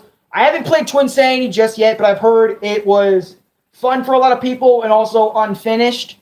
I watch a fuck ton, like, my Crash Bandicoot history, I watch a fuck ton of reviews from Some Call Me Johnny on Crash Bandicoot. I've watched Ant Dude's videos on Crash Bandicoot. I've watched Kid Icarus's videos on Crash Bandicoot. I watch my own videos on Crash Bandicoot. I own the Insane Trilogy, and I own Insane Trilogy. I 100%ed and got our trophies for all three of those games in that bitch. I literally went on my tablet and 100%ed the original Crash 2 on my mobile device, on my tablet. I have literally 102% Crash 4. I've literally beaten the advanced games for Crash Bandicoot. Dude, I'm not going to say I'm a Crash Bandicoot psychopath or anything, but I am just a Crash Bandicoot weeb. Like, fuck. Dude, I love Crash Bandicoot more than anime right now. And I've been addicted to anime for a long fucking time. I love Crash more than anime. I can say that, actually. Because it's true. Like, the amount of times me and Chris been in parties, you don't hear me listen to Dragon Ball Z or One Piece or something. You hear me about Crash Bandicoot. That's literally what you hear. And Mario nowadays. Literally, I mean, I still watch One Piece. Don't get me wrong. I still love One Piece. I still love my anime. But Crash Bandicoot is the main thing for me. And on top of that, I literally one day watched every single Crash Bandicoot advertisement. Right? Every single Crash Bandicoot advertisement that they've ever had from the 1980s all the way now. And I love every single one of them. I wish I was in there with Crash. Sometimes I talk about, like, you know, like Crash saying when he said, I didn't do it. Yep, he didn't fucking do it. That was that bitch right on the sidelines. I'm acting like I'm in the damn commercial. I love Crash that much, man. And I laugh, I cry, like every time I see the Crash commercial, Crash 2 or Crash 3 or Crash 1 commercials and stuff. I love seeing it. Hey, plumber boy. Hey, mustache man. Your days are numbered. I love that fucking commercial for Crash Bandicoot, man, where he's talking all sorts of shit to the main man, Mario and shit. You know, it's awesome. It's cool that someone actually made advertisements talking shit about Mario. Because back in the 90s, no one was man enough to talk shit on Mario, dog. No one was. Nobody. Because Mario was the gaming king. He was the gaming god. Everyone wanted to do what Mario did back in the day, dude. And it's just... it's so cool what Crash has actually become now. Sure, he's had a lot of years on the downfall, but just him rising back up from the ashes in just like, what, 2 to 3 years just because of one great game called Crash Bandicoot Insane Trilogy, which sold incredibly well. It sold like hotcakes on the Nintendo Switch. It sold like hotcakes on the PS4. It sold hotcakes on Xbox One. It sold everywhere. And Crash Bandicoot 4, I know, did not do as good as Crash Bandicoot Insane Trilogy for sales because on their launch day, they didn't have a lot of sales. But either way, that's still a great fucking game. And on top of that, everyone's fucking playing it. And I'm so happy that more niggas are playing Crash Bandicoot, man. The moment Crash Bandicoot went downhill, I started understanding how Crash went downhill and how niggas, like a lot of game developers, don't understand him. Like, didn't understand how to create a Crash Bandicoot game. Also, kind of a little bit to fuck you to Naughty Dog a little bit. I mean, thank you for creating the original games. Like, I respect y'all for that. But leaving the poor dude out to die, dude? Out to other developers and shit? I mean, I probably will actually, well, if it wasn't your choice, then I take everything I said back. But if it was your choice and you guys still dropped it for better series, really? Crash Bandicoot's one hell of a series, man. Why'd y'all not make it like at least the fourth one to fucking go with the show? Fuck, man. I remember that one time where I fucked up by not noticing the question of who would I, you know, and I said Kaido. Oh, yeah, I remember that. Dude, I'm just got to go. All right, Lord Dracon, thank you so much for coming back to the streams, man. I really appreciate your company, and dude, you've been one of my longest fans, dude. I really appreciate you, man. Thank you so much for stopping by, and hopefully I'll see you again next stream when I do one. One thing I know for damn sure is I got Crash because of you, XD, and your journey through inspired me a lot to the point where once a week I'd play the game all day, dude. For real, and I'm surprised at that. Like, normally when niggas look at me, and the thing is, Chris earlier was like, dude, I want to play this fucking game. I want to play Crash Bandicoot. And I was like, he would not, like, it's crazy because, like, every time Chris brought it up, like, in secret, I was just always surprised because, you know, I'm so negative towards it, you know, it's like, it just took me as not as a shock, but I'm like, inside, I'm so happy that he wants to play because, you know, fuck it. I accept when, like, people that are really close to me, you know, start playing, you know, and want to play. Like, when Chris said, I haven't played Crash 1 since the fucking, since the originals came out, you know, on PlayStation 1. I mean, he wasn't born when it came out exactly, but you know what I mean? Like, you know, since he played it, you know, because he played it on original hardware. And, you know, I want him to get it now because it's $40, by the way. Obviously, Chris knows that. We all know that now, but it's worth it. It's actually worth the $40. See, Crash 4, on the other hand, $60 fucking dollars, though. Look, I get it. New Crash game, new looks, you know, new paint job, new clean, new OS2s, new everything, right? But I don't get the $65. I get $60 because, you know, that's how every game is nowadays, but really, because for me, I bought it digitally, so I don't fucking snap the shit like a disc. I don't snap the disc, you know? And, you know, I even got rid of a lot of my posters to have enough money to try and get it. That's how desperate I was for this game, too, is, like, that's why you don't see the other Kill la Kill poster on that front wall anymore, is because Louis fucking lost it on the way down there to give it to the people, and that was a really good poster. Fuck. But anyways, I was so desperate to get it that I started selling my PS4 games and all that other junk to try and get Crash Bandicoot 4. You know, and I got it through Lexi, which I still thank Lexi to this day, meaning I didn't really have to sell all my shit to get Crash Bandicoot 4. It's about time. And Louis also really wanted to get it for me too, because he was, you know, he kind of felt bad. He felt bad for me that I didn't have it. You know, because, like, you know, I always said that you and Dad had your games to play, and I never had. I mean, I'm not saying I never got anything I wanted to play. I'm not saying that, but I never had, you know, because after Insane Trilogy, after I felt like I'm complete on Insane Trilogy, I didn't have anything to play, you know. I mean, sure, I was still playing Minecraft and shit, doing all that other shit, but I wanted something to play on my own, you know. I wanted something to play on my own, and I got that with Crash Bandicoot 4. It's about time. The moment I popped that bitch in, you know, me and Chris did battle mode together, Bandicoot battle, and me and Chris had fucking fun.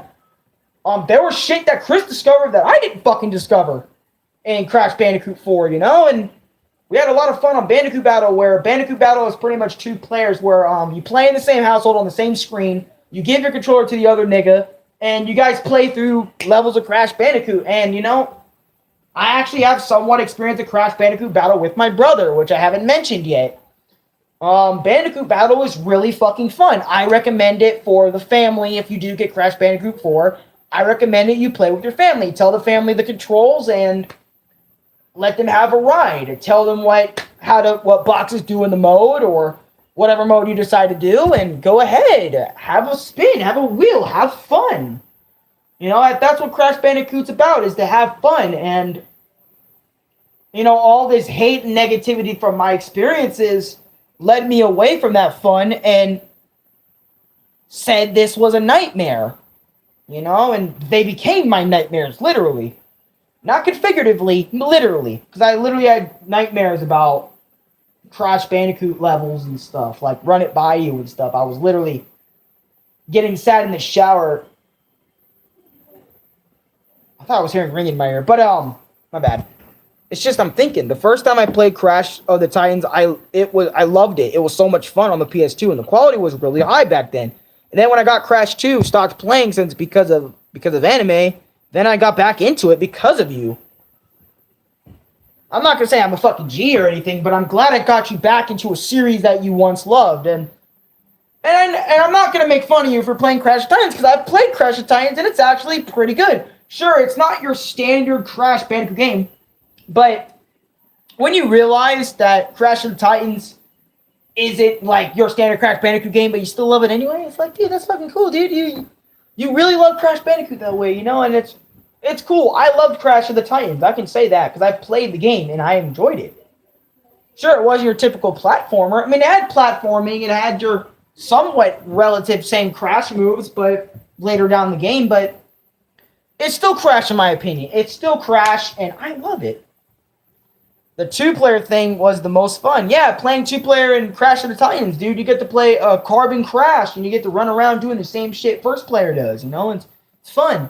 And on top of that, again, with Bandicoot Battle, you know, when I experienced it with Chris, that was literally some of the most fun I had in Crash Bandicoot at that point in time in a long time. And I can legit say that because when I got off Insane Trilogy and first got this game, I was hyping this game up. I was really excited to play the whole Crash Bandicoot 4 It's About Time. And the moment I popped that bitch in for Bandicoot Battle, and Bandicoot Battle, we can only do Bandicoot Battle or the first 1 or 2 stages, but I didn't want to do that. I wanted to save it for the first live stream I ever did on Crash Bandicoot 4 It's About Time. So I decided to do Bandicoot Mode with Chris, and we fucking loved it. We enjoyed it. We played for, even though the share play was ass and it was hella delayed, I'm glad PlayStation gave me the chance to play with Chris on Crash Bandicoot 4, and there was times where Chris legit said, hey, I want Crash Bandicoot 4 for myself so I can play it. And I said no because it's going to be a fucking nightmare in hell for you, but sure, you know what, nowadays I'm more accepting of other niggas playing the same game I am. Back in the day, I was very defensive about who played this or not because I was scared that, you know, something might happen to my friends when playing this game, you know? I'm scared of the fact that, you know, who knows? You know, Chris might fucking rage on it or break something very important that mattered, you know? Because I've done some crazy shit over Crash Bandicoot, and I don't want anyone else doing the same crazy shit either. I didn't want them experiencing the shit. I didn't want them experiencing the same shit I went through playing the shit. Who knows? They'll probably do way better than I am, and I hope they do, honestly, because I'm going to be there. I'm going to be there for the motherfucker that wants to play Crash Bandicoot. I'll be there, dude. I'll tell them how you doing it. Like an icing on the cake. Lol, you did, like the icing on the cake. What's up, Demon? Welcome back. I'm just talking about Bandicoot Battle and how, you know, if niggas decide to get the game for themselves, get it. Get it. Get Crash Bandicoot Insane Trilogy.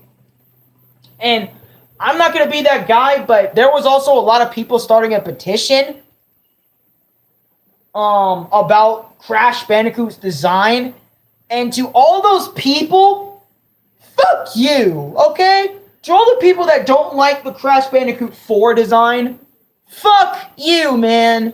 Especially before the game even released. What if that was just a Crash that they were using for testing, and they actually changed the design to something you liked? You'd probably feel like shit afterward, huh? I'm just saying, for niggas that actually diss this design, I actually really like this design of Crash Bandicoot.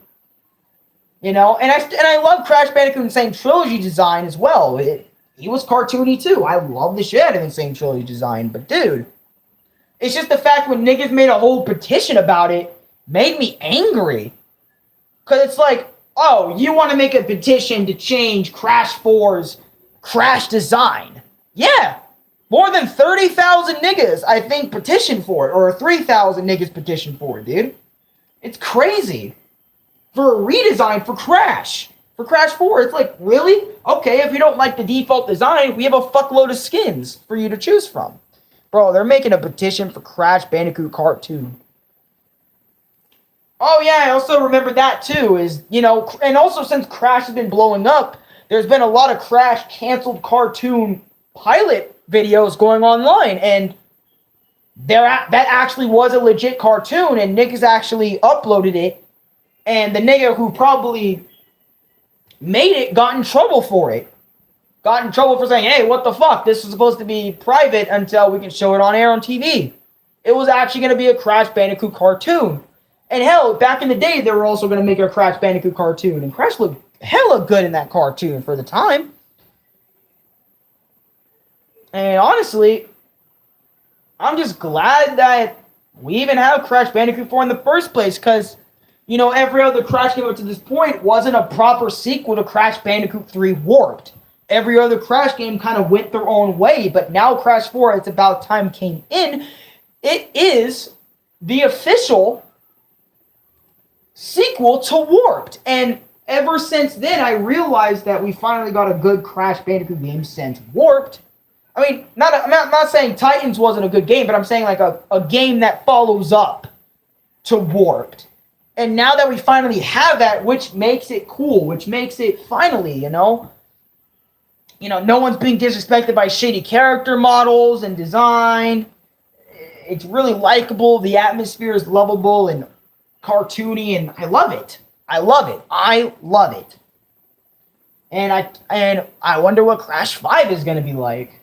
You know, Crash Bandicoot 5, well, of course it ain't really Crash Bandicoot 5, it's more like Crash Bandicoot fucking 12 or 13, but you get my point.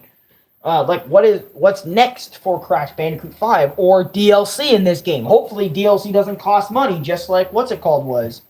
And I got Crash Bandicoot 4 bundle, okay? Crash Bandicoot, if you guys want to know, remember, I bought Crash Bandicoot 4 digitally, so it's like, what is it? Yeah, the DLC, not only good, but the DLC needs to be free, because I'm not trying to purchase extra shit. And on top of that, Crash Bandicoot 4 digitally for me was counted as a bundle. So if I don't get any free DLC off of that bitch, kinda pissed. You know what I mean? Because on top of that, Crash Bandicoot 4 didn't really give us much at launch. Not at launch, but when it was first starting to come out, if you pre-ordered the game, you would get a demo of Crash Bandicoot 4 with 3 levels: Snow Way Out Cortex version, and Dino Dash, the original version. Just those 3 random levels, and that was it. And then you can collect the gems in those levels and blah, blah, blah, blah. I didn't pre-order the game, so I can't tell you how I felt about the pre-order version compared to the real game. All I can say was, I was fucking jealous of niggas actually getting to play it before me, and I was just like, what the fuck? Why? And on top of that, this game kind of came out when I had no internet, so I couldn't look up any videos about it then, or ask Dad to buy it for me then, so I kind of had to wait till we got internet back, which was in October. It was still early October at the time, but still, you know, I had no internet for about, I think, a month or 2. Either way, still, like, I didn't have any internet, no choice, you know, whatever. What was your reaction when he actually spoke? I was shook. I was like, yo, Crash Bandicoot spoke. I mean, I can't say shook because Crash Bandicoot spoke many times. Crash spoke at the end of Crash of Time where he said, pancakes! What is that? You know, what is that? Uh-oh. You know, whoa. You know, all those noises and stuff, you know. Man, I've been talking about Crash for more than 2 hours, just going on and on and on. I think it's probably annoying some people, but just going off of that, you know, oh God. Wait, what's wrong? Is my stream bad or something?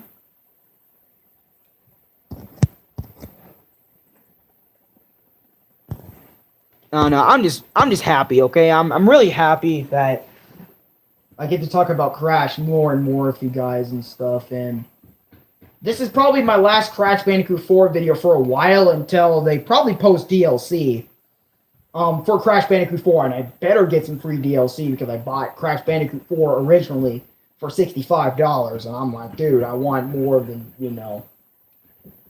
more gems to collect. Is there going to be more gems to collect? Am I going to hate another Crash Bandicoot level?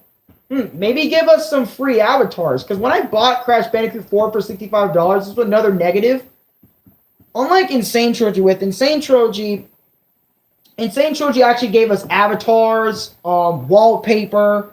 I was expecting the same thing for Crash 4, to be honest, especially since I bought it and it counted as a bundle for $65. And I was like, okay, I spent $65 on the game by itself, no avatars to be the extra $2, or no wallpaper, and no free DLC. Like, where is that at? The stream is fine on my screen. Okay, wait. They had DLC for Insane Trilogy? Yeah!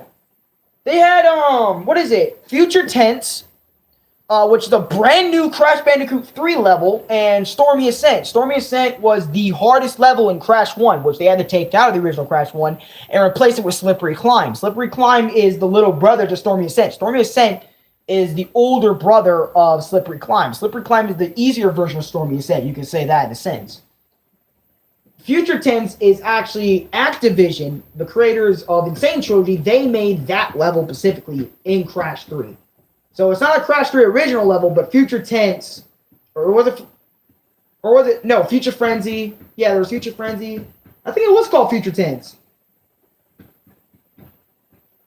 I'm going to have to go on Crash Bandicoot and find out. I feel like Insane Trilogy went all out to test and see how well it was going to sell. Yeah, they had to. Because the thing is, if they gave us a shit Crash Bandicoot remake, everyone's going to lose faith in the Crash Bandicoot franchise. That was it. They had to make Insane Trilogy sell. Because Crash Bandicoot, right, can still make a fuckload of money. There's still a fuckload of fans out there, right? They just needed the right way to do it. And the right way to do it at the time was finally remastering the original 3 games. And who knows, they could have done it on the PS3, but they said, fuck that. We're going to do that for the PS4. Well, I know why. Because the PS4 is a stronger console, stronger hardware. Graphical performance could be even better, And they did that. And look at Insane Trilogy. That bitch sold out on the Switch. That bitch sold out on PS4. Xbox One. I know it's on Xbox now, obviously, but you look at it. Insane Trilogy did phenomenal. And because of Insane Trilogy, they also remastered CTR, which CTR Nitro Kart, right? No, wait. You get my point. The remaster of CTR. When they remastered that game also blew the fuck up. That game became a great game. But the moment they added microtransactions in the game, though, not good on you, Activision. I don't know why the fuck you would add microtransactions to already a pretty good game. They were like, let's make even more bank by adding microtransactions to CTR. The remaster. Don't buy any of the CTR shit, by the way. Do you remember White Room levels? White Room levels. Do you mean Dark Room levels? Oh, I know what you mean. You mean the fucking paint levels. Yeah, for the inverted Crash 4, yes. Where you had to spin the paint color of the level around you and stuff. And those are fun inverted ones. And grinding to buy characters like crazy with currency. Well, there's no characters. It's like in-game money and stuff like that. That type of microtransactions and shit. And don't do that for Nitro Kart. And also, Nitro Kart is, I heard it's also, the online is really bad on PS5. So if you're planning to get CTR on PS5, just play the single player. Don't really fuck with online stuff too much, alright? But it's it's better on the PS4, like the CTR content. And by the way, CTR content stopped doing shit, so whatever's in the game is whatever's in the game, so they're not adding any more shit now. And also, I heard Crash Bandicoot is making another type of PvP game. We might get another racing game sometime soon. I'm not sure. But if you were looking on the new teaser trailer, Crash Bandicoot 4 was looked at, and that shit where Crash and Coco were sitting on the couch while Coco was playing Nathan Drake, Uncharted, while Crash was watching her. If you watch that little teaser trailer, you'll see some weird icon stuff in there. And something weird. Just all that. So I don't know what type of game Crash game it's going to be, but hopefully it's good. I'm going to be there for it because I'm a Crash fan, man.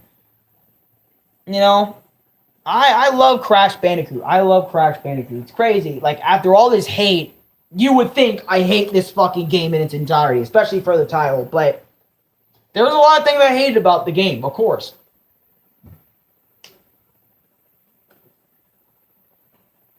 And sometimes it would kill my love for the game entirely. But I still kept going, and look at me now. 2 months later, I'm already really good at the game. And now it's like, dude. I'm not saying I'm never going to play Crash 4 again. I don't want to say that. I'm going to play Crash 4 again, but...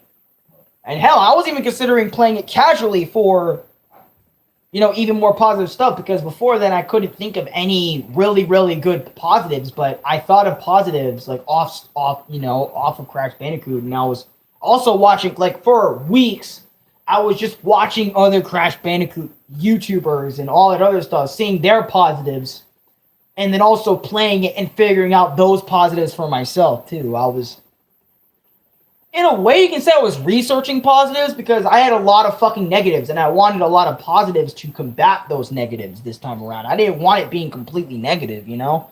I wanted it to be positive and negative, so niggas that see this live stream, you know, you guys, or maybe new viewers that are Crash Bandicoot fans like myself, they want to know what my experience was like. They can figure it out in this video, and they can say, oh shit, this is a positive, negative, and a really long fucking experience with the game. Because it really was a long experience. It was 2 months of my life, pretty much. 2 months of my life was Crash Bandicoot 4. It's about time. And I've been playing it since November 19th of 2020, dude. And now it's past January, which is why it became 2 months old. In February, it's going to be 3 months. I've had the game for 3 months. And then next month on the 19th is going to be 4, and so on and so forth. Did they change Crash's voice from OG onto Crash 4 or not? No, Insane Trilogy Crash, it's still the same dude who voices Crash Bandicoot, but, you know, I mean, Crash Bandicoot voice actors kind of been changing over the years, of course, but, you know, for Insane Trilogy, it's the same dude, you know, that did Insane Trilogy and who's doing 4 now, it's the same dude. And Coco's relatively the same, too. Well, I mean, not really, because Coco did change. I don't remember if she was last voiced in Insane Trilogy or the original Crash 3, but Coco was voiced by, I think it was either Laura Bailey from Dragon Ball Z, or I think it was Laura, or it might have been the chick who voiced Tara Strong, that voices Timmy Turner, that also voiced Coco. I can't remember if her voice actor was last voiced also Insane Trilogy or the original Crash 3. I can't remember off the top of my head, but I can remember that Uka Uka is a fucking badass in the original game as his introduction in the original Crash 3. His introduction in Crash 3, and same with Entropy, was pretty menacing, dude. It was fucking cool, man. Man, I remember Dad even saying, man, you would have loved the 90s, and yeah, my dad was right, obviously. I definitely would have loved the 90s and stuff, and what they had and what they given us, and the consoles and the merchandise. I would have, oh man.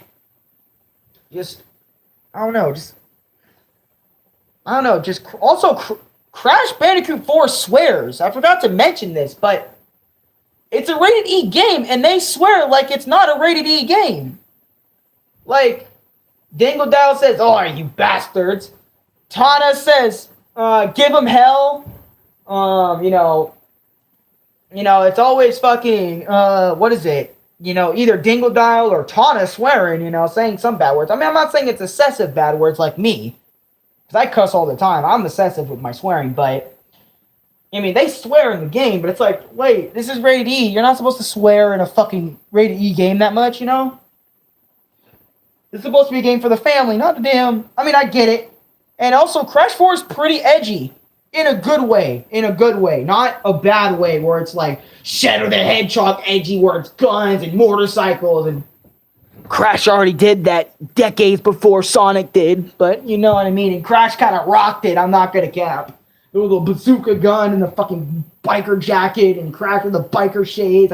I love Biker Crash, man. And also, I want to take some time to talk about some of the skins in Crash Bandicoot 4 since I never really put any emphasis on it before.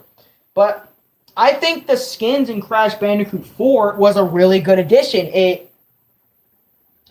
helps people that want... It gives people more reason to want to collect the gems more than just, oh, do this for 100% completion. You know, it gives you more of a reward. You know, instead of just, oh, 106 ending, you know, and then, oh, get all the gems, get a 106 ending. You know what I mean? It's like, dude, hold on. You know, it's like, collect these gems. And you know, you don't even have to collect all 6 in the regular level. Just collect that amount more to get that one skin you wanted earlier. Unless you want to be like me and say, nope, fuck that. I'm collecting all the gems. And yeah, because I got all the skins in the game except for that Activision skin that basically was Crash wearing headphones, basically being a gamer and stuff. I didn't get that skin because I didn't sign up with Activision. I didn't want to. So kind of lost that opportunity on that free skin. But I don't give a fuck. It's an Activision skin, not... I mean, it was still a skin technically in game, but still, I technically still have all skins of Crash that you get through collecting the gems and stuff and all that. Man, I like my favorite skins in the Crash Bandicoot 4 is obviously Biker Crash and Classic Crash, because you guys know why I love Crash. He's the original Crash Bandicoot. Of course, I'm gonna love it. Biker Crash, aka Warped Crash. That's what they call him, Warped. Because, you know, that's the only skin that kind of represents Warped, and that's the only Crash Bandicoot Warped outfit. I mean, literally, it's the fucking box art of Crash Bandicoot 3, the original for PlayStation 1, man. Coco and Crash on the same bike together while Crash is just smiling and stuff. Some time to wind it down now, bud. Alright? Oh, 3.5 hours. Man, that just kind of killed it, not gonna cap. What is it? Just...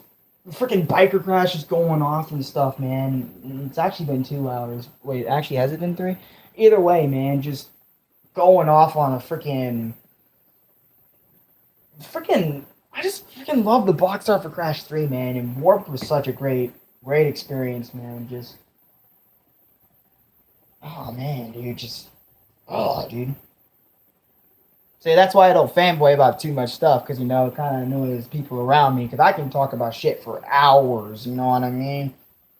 Hours, bro, hours, like real-time hours, bro, like, fuck, dude, because I remember, I was in a Discord server one time, and, what is it? I was talking about, like, so many moments of Bleach, because I really loved Bleach at the time, and I still love Bleach, I still, if you guys want to talk to me about Bleach, you guys can, fuck, I just haven't made too many videos on it because I don't know. I just haven't felt like it. And plus, again, I know it's kind of addicting to say, but you guys kind of got James Hansen, you know, White Cold, and all those other new Bleach tubers now, you know, that do Bleach content. So it's like I kind of don't have to do it, but I still want to do it sometime anyway because I love you guys. You know, you guys are my main thing, so it's like, you know, Dad coming in telling me to keep it down on Crash Bandicoot when I was just in the middle talking about the fucking box art for Crash Bandicoot 3, man. Fuck.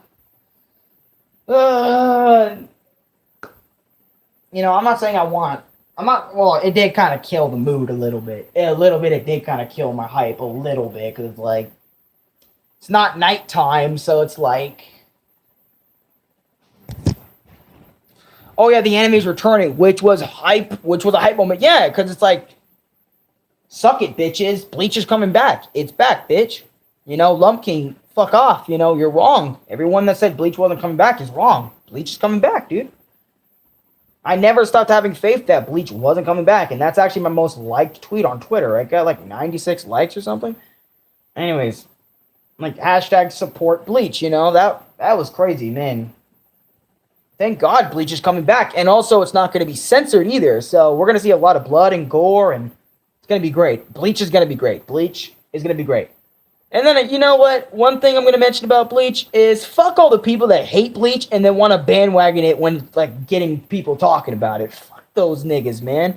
Hate those niggas that back out their opinion before. It's like, oh, Bleach sucks because they're following everyone else. They haven't watched it for themselves.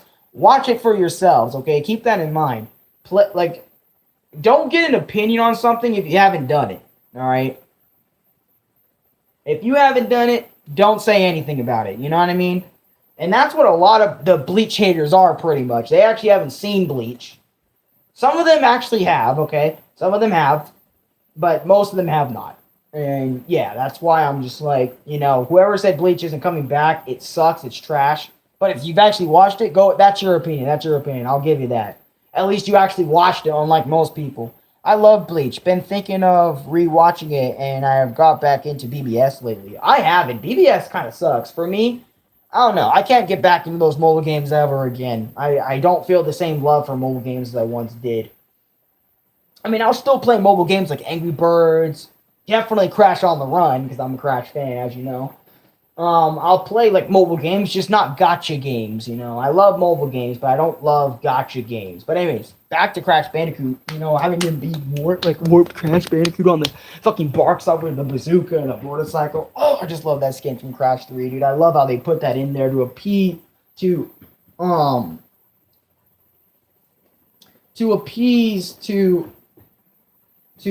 give the Crash 3 fans a skin they're going to want to grind for, you know? And I actually have been talking for a long time that my voice is starting to hurt. You know, that's how much I love Crash Bandicoot, man, I love Crash Bandicoot so much to the point my own voice is hurting. Okay, I haven't been stopped talking about it to the point I seem annoying about the whole thing, you know? To the point that, like, my dad came in and told me to keep it down. He's been doing this for 3 hours now. It's like, holy shit. Some people may think I'm fucking crazy for actually just sitting down and just talking about this stuff, but this is how I am, you know. This is how I am. This is legit how I am. Every time with stuff I actually give a fuck about, you know, I'll talk about it for an hour. I finished Reborn. It's a good anime. I wish more episodes came out. That's on Crip. Oh shit, I actually was trying to watch Reborn as well, and I'm watching episode 1 through 3. I don't know, so far, I'm just very impatient. I want the real stuff to kind of start, and I know, like, Red told me to not be impatient, be patient with it. It gets good around episode 20. But, you know, it's, you know what I mean? It's like, I don't know. I'm going to give it more time. I'm going to watch it on Hulu as well instead of watch cartoon because fuck it, I can. And yeah, I want to. Felt that. That's why I read the Reborn manga, because it felt like I got to the good stuff faster. I'm not trying to say Reborn's a shit anime. I didn't want to like come out and say that, you know, straight off the bat, you know, and I didn't want to say that off bat because, you know, if I said that off bat, it'd make me look bad. And on top of that, I'm not trying to say I'm a Reborn hater. You know, I'm not a Reborn, like, I'm not a fan, like, I'm not too much a fan yet, but I'm also not a hater either. I'm kind of in the middle with Reborn right now.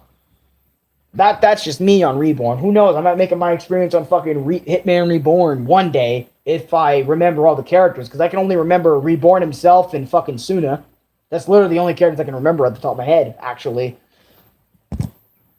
The first 1 to 20 episodes are there to show side to the characters and stuff. Yeah, it gets better and better. You just got to keep watching. I know that. What is it? Red told me about that. I like its calm period. Yeah, I do too, a little bit. I don't know. It's just, I've watched so much shonen and I've done so much with Crash, you know, and it's like, I don't know. Now I have all the time in the world to go ahead and do something else because, you know, it's time to put Crash, not on the back burner. I'm not saying that at all, but it's time to put not Crash to the side because I will forever go back to Insane Trilogy now since I have it downloaded on Louis' PlayStation. And nowadays on Crash Bandicoot, what I kind of do is I kind of just go back to each and every single Cortex boss and replay them. And I always beat them first time, like first try. And I just enjoy my time. Sometimes if I'm way too happy, way too into it, I just go to Crash Bandicoot Insane Trilogy, just do the bosses. Hell, sometimes I go back to Crash 4 and redo the fucking Cortex bosses because they're just that enjoyable to me. And also the Entropy boss was also really good. I want to mention that. I know I didn't mention like the bosses too much in Crash Bandicoot 4, like Engine, and Nitrous Brio. Nitrous Brio, he was a good boss. It was a little bit too much reminder of Crash 1, but still, I love how they did the throwback. Dr. Engine. Engine was really cool. I liked Engine's boss, how he likes making beats and stuff. That's a part of his boss. Cortex, you already know why I love Cortex bosses. Him and his awesome machinery. Dr. Entropy with his whole time twisting bullshit and how, oh my god, that chair pop up was scared the shit out of me. But yeah. Shonen puts you right into the action all the time and stuff happening constantly. Yeah, it's true. Very true.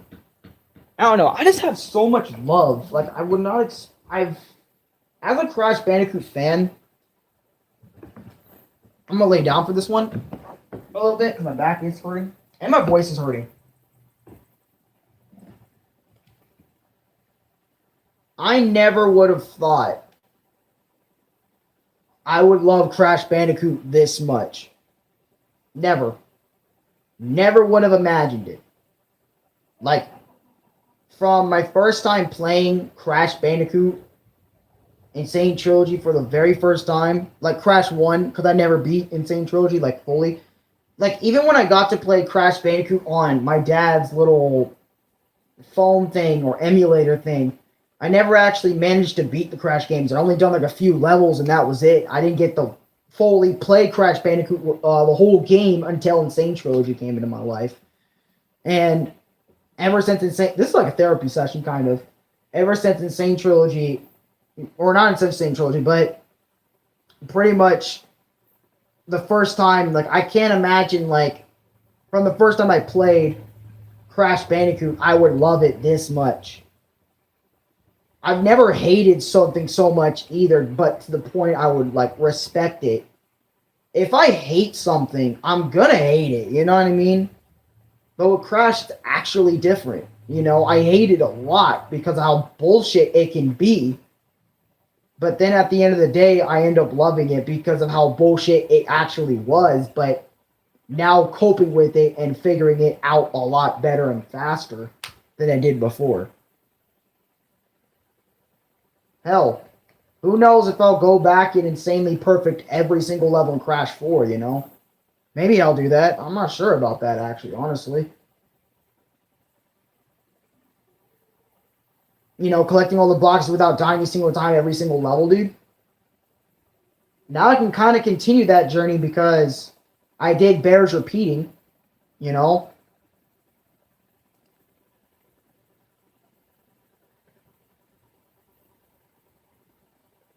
Perfectly insane relic that. And I don't know, I just feel like a Crash champion right now. I feel like, I'm not saying I'm the best player, but I'm content. I'm satisfied. I played a lot. I spent a lot of hours on Crash Bandicoot, dude. I literally already spent years, like more than 4 years playing this shit since 2017. So 2017, alright, I was born in 2002, so, wait, 2021, 2020, 2019, 18, 17. So 19... 18, 17, 16. Okay, I can't be 15 years old in 2017, dude. Louis! Yeah, fuck it. Because if I was born in 02, and if I'm going back 5 years, That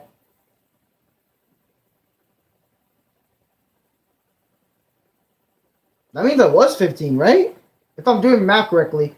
Because if I'm 19 now, right, in 2021, 2020 I was 18. 2019, wait. Yeah, 2019 I was...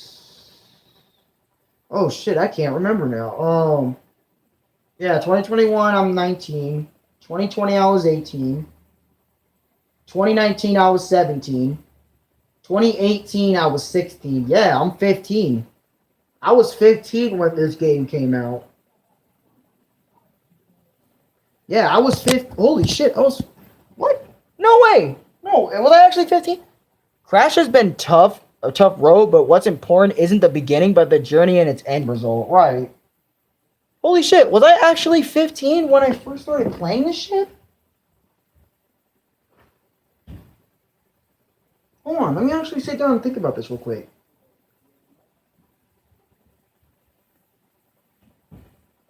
Hold on, like, wait, are you serious? I was 15 years old when I first played. Not when I first played, but I was way younger than that when I first played. I was like, what? 13, maybe 14 when I was playing Crash Bandicoot. So, like, what was it? Because I remember when, you know, I think it was either Mom was still around, or I think I played Crash Bandicoot even before Mom was, like, my mom passed away at all, but I know Dad played Crash Bandicoot a lot back in the day. Not a lot, but, you know, he played it casually. I'm the only one actually in the entire family that's actually played Crash Bandicoot in the same trilogy all the way through. The only one. Louis hasn't done it. I mean, I think Dad's actually like beating them regularly, but I mean, Louis beating them out regularly. They came out late into the year, like October. It was not the original trilogy. I was just talking about Insane Trilogy because I know it came out in 2017, like late into 2017, going into not late, but like mid 17, or maybe like a little bit further into. Either way, it's crazy that I was actually 15 playing Crash, like Insane Trilogy for the first time, and beating those games in that same year. I was 15 fucking years old. 15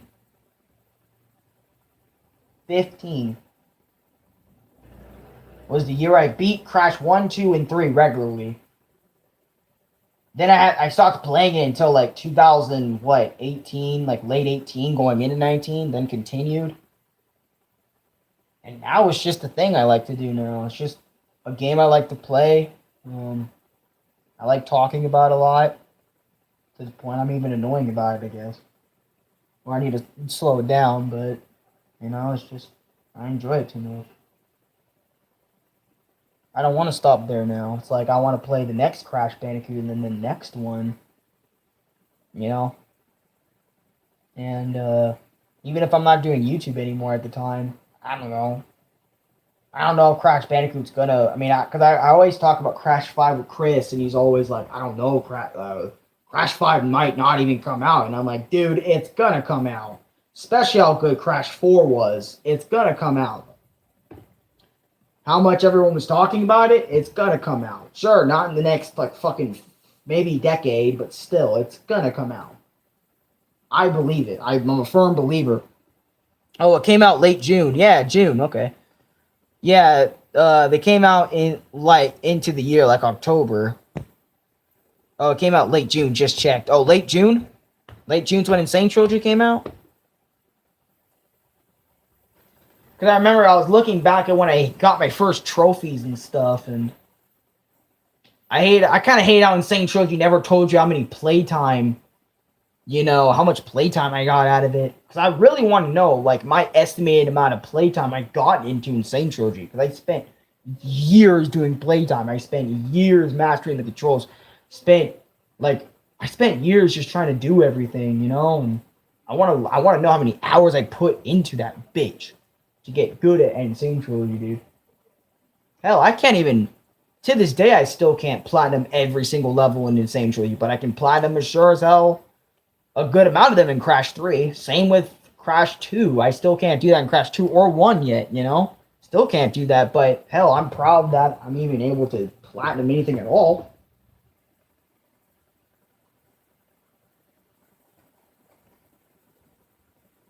That's right. I also want to show you guys really quick. Let me get on PS4 really quick. I need to show you guys my developer time relic for Crash Bandicoot 4. It's about time.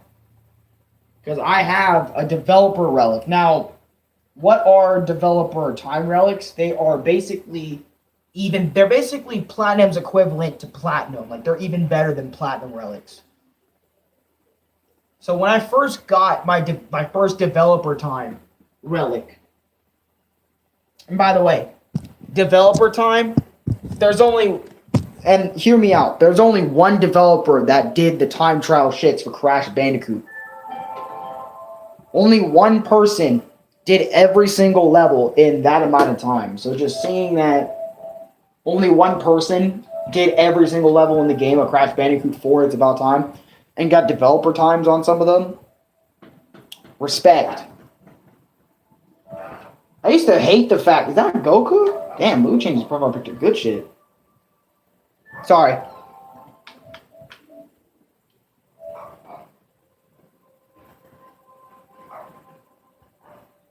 What is it? My dog's learned how to bark. I'm just waiting for this to load up.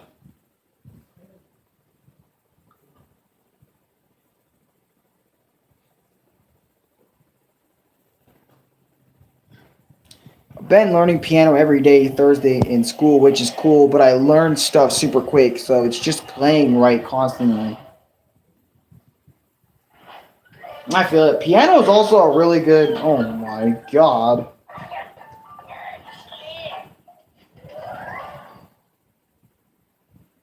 I'm sorry, I love the actual title script for Crash 4. Okay, I'm sorry. I'll shut up. It's probably been 3 to 4 hours now since this live stream actually started.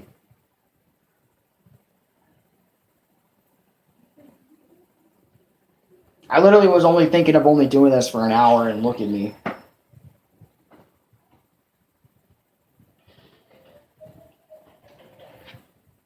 And I want to show you guys the developer times because this developer time trial relic meant so much to me, because never in a million years I would have thought I would have gotten developer time on this game, let alone platinum relics.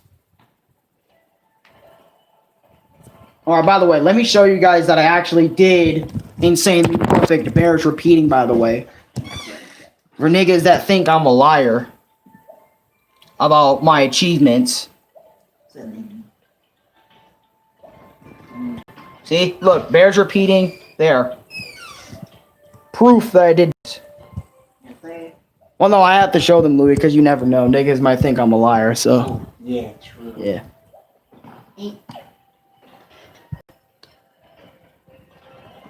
Just do that with Louis. Yes, I did. I did do it. By the way, still struggling on some of these levels. Like, back to the fact, like I said, it's out of 23 out of 38.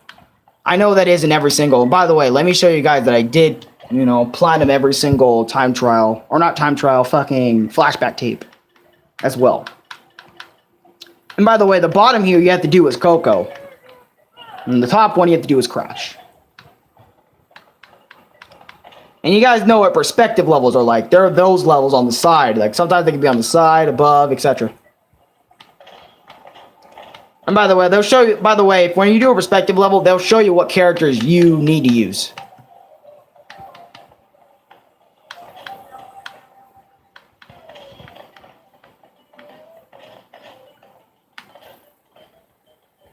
Yeah, I don't think I'm ever gonna plan to platinum this whole game. I'm not down for that, but I'm gonna be down to play it constantly again. Who knows? And by the way, this is what a developer time looks like. See? Toys for Bob logo you get right there. And it's purple instead of your typical regular platinum color. 1 minute, 33.80. I know there's niggas that have actually beaten this score that are way better, but I still want to show proof that I've purple relicked this shit. And if you guys haven't already, go back and look at my final part of Crash Bandicoot. By the way, I platinumed Insane, Rude Awakening and stuff. I platinumed this level without needing a slide spam. Look at that. Look how close I was from developer time relic, dude. I was literally 8 milliseconds off from purple relicing this level. Insanity, you know, this shit.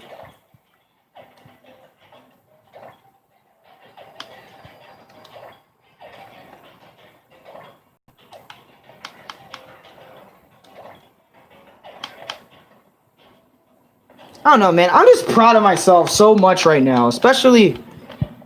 Oh, Jetboard Jetty's Platinum Relic was whoo-wee. That shit was a bitch to do. I legit had a breakdown doing that one too. And sure, there's still stuff here that I haven't platinumed yet, like over here and stuff. But I did platinum these two. Oh no, I haven't platinumed Off Balance. I didn't do this one because I felt like it was ridiculous.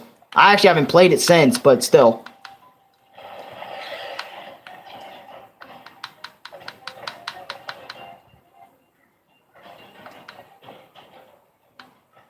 No, I just, man. And Dashi wasn't capping if he said this was the most stressful. Honestly, I thought Dashi quit the moment he said this was the most stressful game of 2020 when he did this. He didn't do everything I did. I did way more than... Dude, the thing is, what makes me even more happier about this achievement is, again, I did more than a lot of YouTubers did more. Like, for example, like Ant Dude. If you guys know who Ant Dude is, he's a really good reviewer on YouTube. I've done more than he has on Crash Bandicoot 4. It's about time. Like, I've legit done more than he has. I've done way more than he has. I've done more than Some Call Me Johnny. I've done more than he has of his initial Crash 4 video. I don't know if he's actually going to go back in Crash 4. Like, I know he said that in his Crash 4 review, like, hey, you guys want to watch me suffer while I try and maybe collect some of this stuff, but he hasn't actually done that yet. As of this live stream is going up. And, you know, I know I'm in the middle of 106 and 100. Like, I'm in the middle. 102 is kind of the middle ground out of 106, but still. I'm happy as fuck, man. I'm happy I actually did it. And in less than 2 months, it didn't take me a year. Okay, some people need a year to do this stuff, and I won't blame them. This game is long as hell. Take as many breaks as you want, man. And on top of that, don't rush. Because the moment you rush through this is the moment you're going to fail a lot. And that's kind of the idea I kind of had. Because I was rushing myself as well during when I was playing this game as well. Because I wanted to get this review out to you guys as soon as possible. Not review. It's kind of like a review, but also not, you know what I mean? But it's like, I wanted to get this live stream out to you guys as quickly as possible. I'm not kidding. I meant quickly as possible. So I was rushing through levels and I was gonna insanely perfect every single level, but then it just got too much, and I decided not to do that anymore, and so I can actually be able to beat the game in the fucking year. Okay, so I can beat the game in a year, because if I was insanely perfect relicing every level of the game, you know, I would have at least taken a year and a few months to finish. 2 months for 4% off from completion is an insane feat on its own. Right? That's what I'm saying, dude. I'm just saying that's pretty insane, you know, especially for me, because I've gotten the game way later than a lot of other people. I've gotten the game, what was it? Because the game came out October 2nd, so pretty much still when I had no Wi-Fi. I remember I had Wi-Fi about, I think it was October 6th I got Wi-Fi back. Like, in general, like, Dad got the router for the Wi-Fi shit back, pretty much. Not back, but you had to buy a new one, because you can't, Cox, they're really expensive. But anyways, you get what I mean. It's just, yeah, like Amu said, that's insane. That's legit insane, especially in 2 months, okay? Matter of fact, I don't even think... I really would like to ask, but I don't think, like, anyone has really done it like I have. I wonder, like, is like any Crash Bandicoot fans that have watched this video, did you do the same amount of shit I did in 2 months? Were you able to accomplish the same amount of stuff that I did in 2 months? I want to know now. Like, shit, I actually want to genuinely know. Like, how many people actually did just as good as I did in the same amount of time? Or maybe did just as good as I did in 1 month? Whoever did that shit in 1 month, you're crazier than I am. Like, dude, whoa. You know, it's like 2 months? Dude, crazy shit. And hell, I remember just even a few days ago, I was platinum relicing levels left and right. I remember Chris was always saying to me, dude, you're going nuts, man. It's crazy how you're just over your platinum relicing stuff now. It's like you're making this game your bitch. And I was like, I kind of am, you know. It's like, well, he didn't really say that, but he just said, you know, you're going insane with these platinum relics, dude. Alex taking the dubs, you know. And I'm like, yeah, I'm taking the dubs because it's like, I'm taking dubs, Billy. Oh God. God, I don't know. I just feel so overachieved with how much I achieved in just 2 months. 2 months. I went from being a Crash 4 noob to relatively pretty good at the game in just 2 months. You know, and also, one more thing.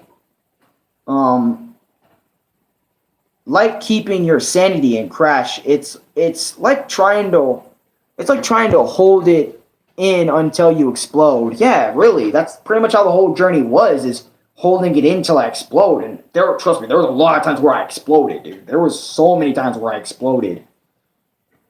Or I was about to explode, or I was about to throw some shit. And sometimes I had to stop myself. And, you know, and also to the people that told me to take a break, I'm going to be honest, not helpful. Like, I get it. I know you guys are trying to be nice, but for me, when I'm playing like a game like Crash Bandicoot, I don't know, it just doesn't help me. Because when someone tells me to take a break from Crash Bandicoot, it's like, it kind of hurts myself. It's like, I don't know, I guess in my mind, it's making myself look like I'm giving up for a little bit. I'm giving up for a bit, and then I'm coming back. Same with when I was grounded. It felt like I was giving up and then coming back. It's like, what the fuck? And then I remember when Demon said Akano's not hard to use. Yeah, I still remember that shit. Fuck you for that. I know I figured Akano out later on, but still. Fuck you for that. He wasn't easy for me back in the day, dude. Keep that in mind. You know, stopping yourself is probably the most difficult thing to do. It takes years to master something like that. Exactly, stopping yourself, dude. Because it's easier to let it go, but it's way harder to just stop it altogether. You know, for example, like dieting and stuff like that. You know, it's really hard to stop yourself from eating all the delicious ice creams and meats and all this other stuff, you know. It's hard to do that and then balance yourself, you know, dieting and stuff, you know. I feel that. Because that's how I feel every time I Crash 4. I need Crash 4. I need to play it. And it's like, I remember Chris also telling me, like, dude, like, your determination to beat this fucking game is crazy in itself.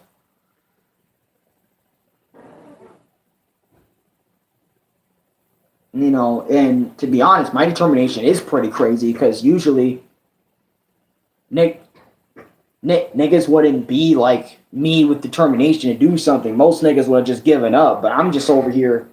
I'm down, I'm defeated, but I'm just like, I'm down and defeated while I'm learning shit. You know, at the same time, I'm like, I'm down and defeated, but learning shit. You know, when you're angry, you don't think about it, what you're doing, you're just doing it. True, very true. I am just thinking about it. In truth, I really am just thinking about it. And I'm just thinking about,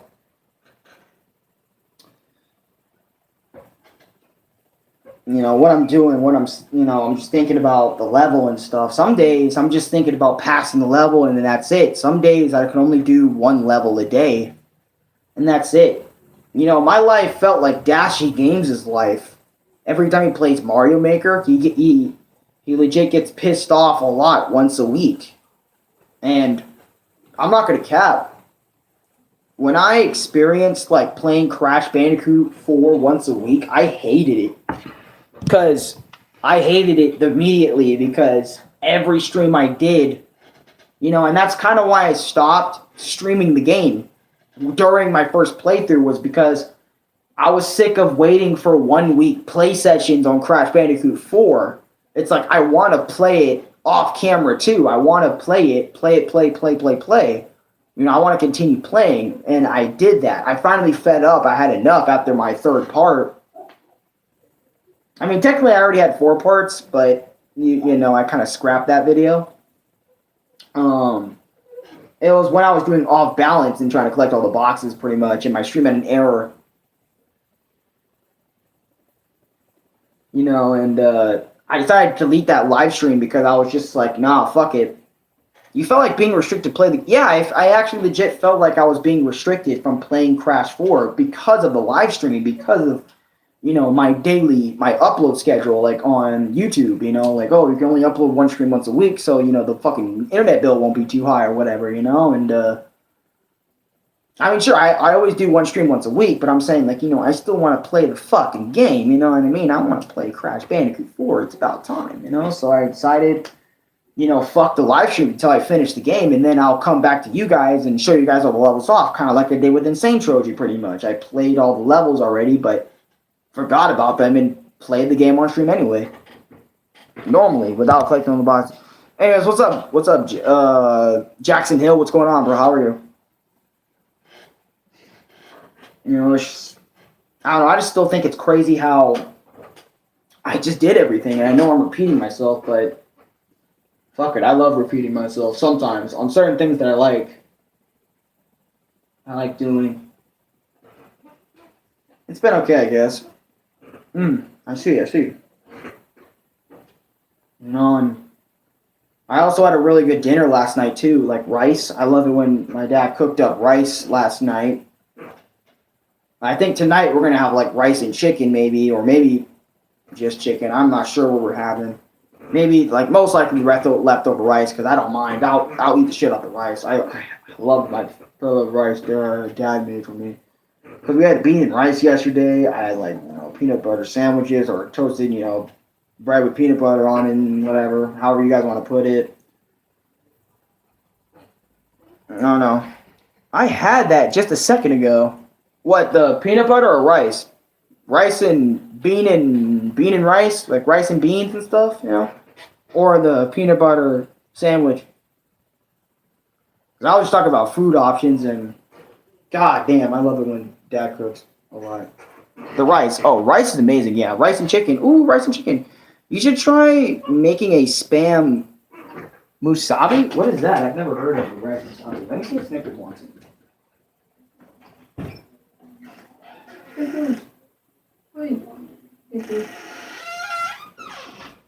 I'll give you one after stream, okay? Promise. Okay. I have peanut butter. Hey, peanut butter is awesome. I love peanut butter, dude. I used to put peanut butter on my waffles all the time, dude. Peanut butter waffles. What my grandpa used to do, and ever since Grandpa told me like how good peanut butter waffles are, I've always been freaking doing it. It's fucking good, dude. Especially adding syrup on that bitch. It's really good. I love peanut butter waffles, man.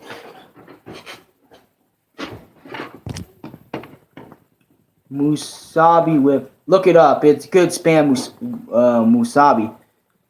I don't know. I was also thinking about bringing back Cooking with Alex, but I can't really cook anything because, I don't got any, well, actually I can cook something, but it doesn't revolve around too much cooking. It's like kind of like a small thing, And I'm not sure how to go about it just yet. Maybe. What's this guy talking about? About Hawaiian food? No, it doesn't matter. I don't know if I can even make that. I'm not even a good cook. I'm not... Shit, I get scared of Louis or, most of the time when I cook something, I'm scared I'm going to burn the fucking apartment down most of the time. I'm not going to cap. I don't know why I have that fear of fucking cooking for some reason. Like if I'm cooking egg or something. I'm not saying I got that fear. Also, not a funny story, but it is a serious story. I was actually trying to platinum Insanity Peak for the first time. I was doing Insanity Peak time trialing. I obviously didn't platinum it that day, but I was trying to Platinum Insanity Peak. The second level in Crash Bandicoot 4, It's About Time. And I was talking to Chris on the line of PS4, and Louis came in and set a fire. And I dropped my controller quick as fuck. Like, really quick. I dropped it like this. Like, from whatever height it was probably like... And I fucking ran out. Like, I grabbed my tablet, my straw hat, and ran the fuck out. And I remember having... One of us had to grab the dogs because Dad smelled the fire, too. And it wasn't our apartment. But, And I remember we had to grab our shit, get to the car and stuff, and we couldn't find Muff. Muff was freaking hiding somewhere. Couldn't find him, so fuck out. Thank God it wasn't like a big fire or anything. It was basically a technical fire.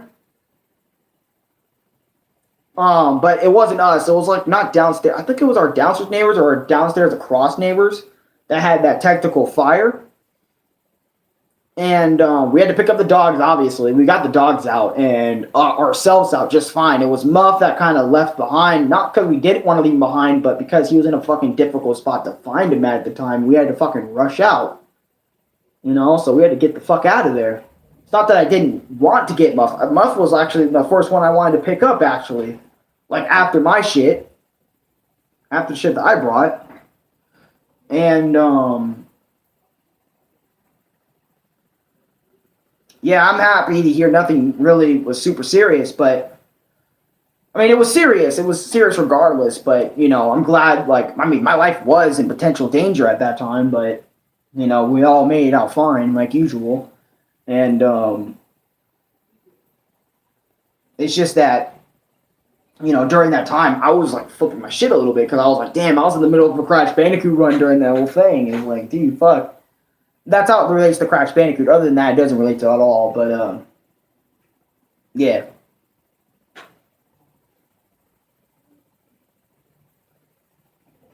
I seen your face, Afro. You don't live in Hawaii, though, right? Oh. I'm just black, born in Hawaii. Oh, I see. You were born in Hawaii. That's cool how you were born in Hawaii. I think my dad was talking about going there, like probably moving there. Nope. I'm here. I'm there now. But yeah, anyways, like, I got so many Crash Bandicoot stories. I mean, not Crash Bandicoot stories, but I got a lot.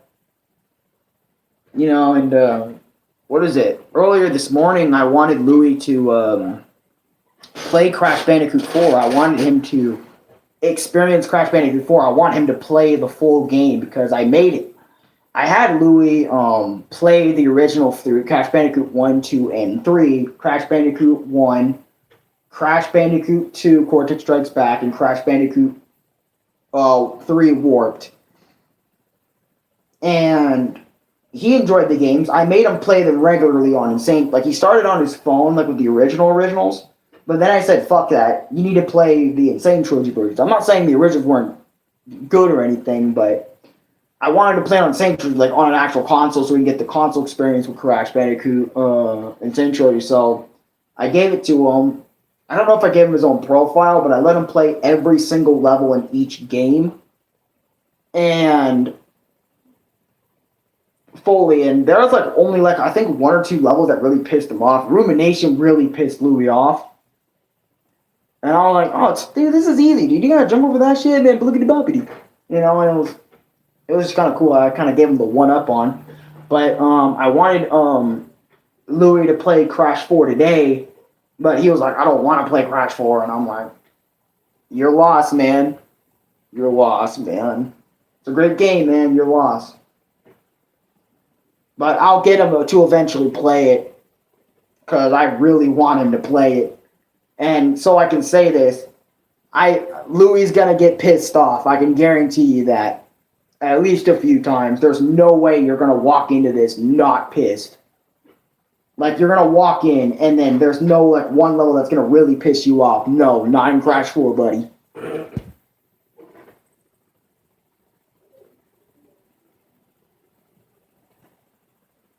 That's true as well, Demon. Like, Make sure y'all take care of yourselves. Because to be honest, I go to sleep every time around 12 now, like almost every night, because I am very mainly because I don't want to stay up all night and like, you know, continuously use the internet and shit and just that. So that's pretty much why I go to bed, wait till tomorrow, get my stuff up, and repeat. I go 12 at night, not 12 like in the afternoon or anything, but 12 at night. Yeah, 12 at night. Muff. Is Muff yelling at my door now? Well, let me get him. Let me get him. Probably wants attention.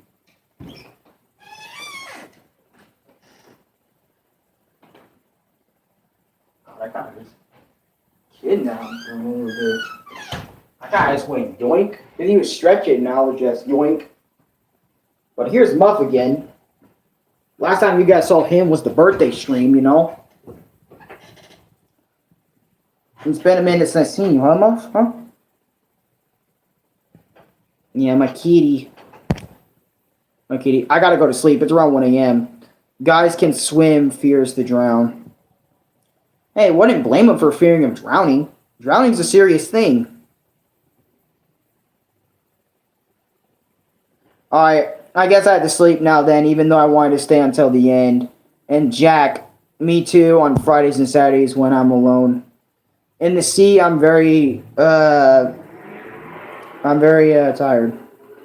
Don't worry, Muff, it's just a down. But anyways, I think I might end the stream too. Because I've been talking this entire time, non-stop. Like, non-actual stop, dude. I've been talking like this the whole time about Crash Bandicoot. And this is probably the longest time I've talked about Crash Bandicoot without... Hey, buddy. I love you, kitty. No? Yeah. And I love Muff, too.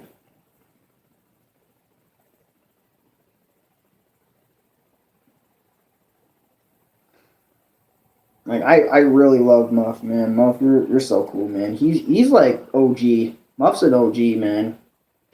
I remember when I made the channel for Muff, like I made Muff a channel. Muff and my other cat, Chi Chi, a channel. I gave them their own content. Then I stopped the channel thinking I deleted it, but it's still on YouTube today if you guys want to check it out. It's cringe content, but yeah. Later, Alex. Later, Afro. Thank you so much for stopping by, man. Thank you so much for watching my Crash Bandicoot 4 review. Review / my experience. They're pretty much the same thing for me.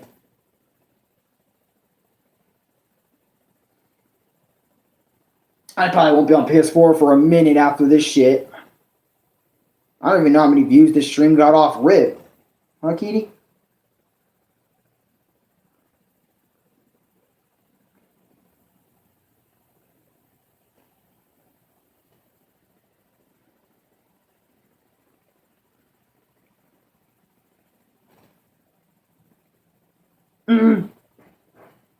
You was live yesterday, it cut off. Wouldn't this be part 2? No, because technically, like, what is it? No one came to the stream, so I deleted it, right? And I was just like, fuck it. This isn't really part 2. There's no really part 2 to any of my experience, unless I actually legit... The only part 2 I can legit say was a part 2 was the time trials for the Insane Trilogy. That's probably the only time I've made a part 2.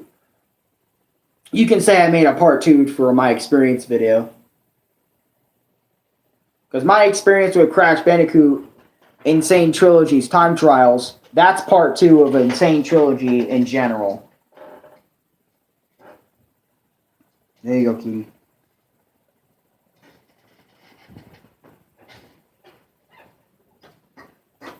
No. From Kitty. Fair point, yeah. Here you go, Kitty. So we can just kind of go. But anyways, if you guys did enjoy this video, you know, make sure you guys slap a like. If you guys want to, go ahead and subscribe. You know, turn on notifications. Tell your friends that I make content. And if you guys want to see more Crash Bandicoot content, I don't know what content of Crash Bandicoot I'm going to make after this, actually. Because I was thinking of like trying to find Crash Bandicoot ROM hacks, but I'm not sure if there's a lot of ROM hacks even out there for Crash Bandicoot. I haven't explored that too much, and I haven't even found a PlayStation emulator that can actually run, Crash Bandicoot ROM hacks and stuff. So if I can find that type of stuff, I would love to do Crash Bandicoot ROM hacks. Holy shit, that'd be cool. Like playing a harder Crash 2 maybe or something, or maybe. I don't know, Crash 4 and Crash 1 graphics or something. If you like that version of Crash 1, I don't know. Maybe I'll try to find something. But anyways, I'll see you guys later. It's been Arekkusu TM, and it's been fun being here. I don't know why, but like, on the stream, this looks too freaking gray. I don't know why, but like on my tab, the light. I'm stupid. Ignore my stupid dumb ass. Anyways, thank you guys so much for watching. Appreciate it. I'm a Crash Bandicoot G. What can I say? I'll shut up now. Bye, guys. Thank you so much for stopping by, though. I seriously appreciate it. Like, I've been, actually, before I go, I've been waiting so long, so many weeks, so many, this entire time I've been waiting to make this one live stream. And I'm so glad 8 people joined this stream, man. I'm actually really glad 8 of y'all niggas came in and enjoyed the stream. Like seriously, you don't even know how much that means to me, especially for a stream like this, because I've always wanted to do this one stream, dude. Like any other stream, I'll take 5, 6, 7, 5, 6 people, but dude, god damn, I'm so happy that you guys fucking came for this one, dude. Fuck. Whoo-wee. Anyways, I'm gonna let my voice heal as I put tags and all that other shit for this video. Bye. I love y'all niggies.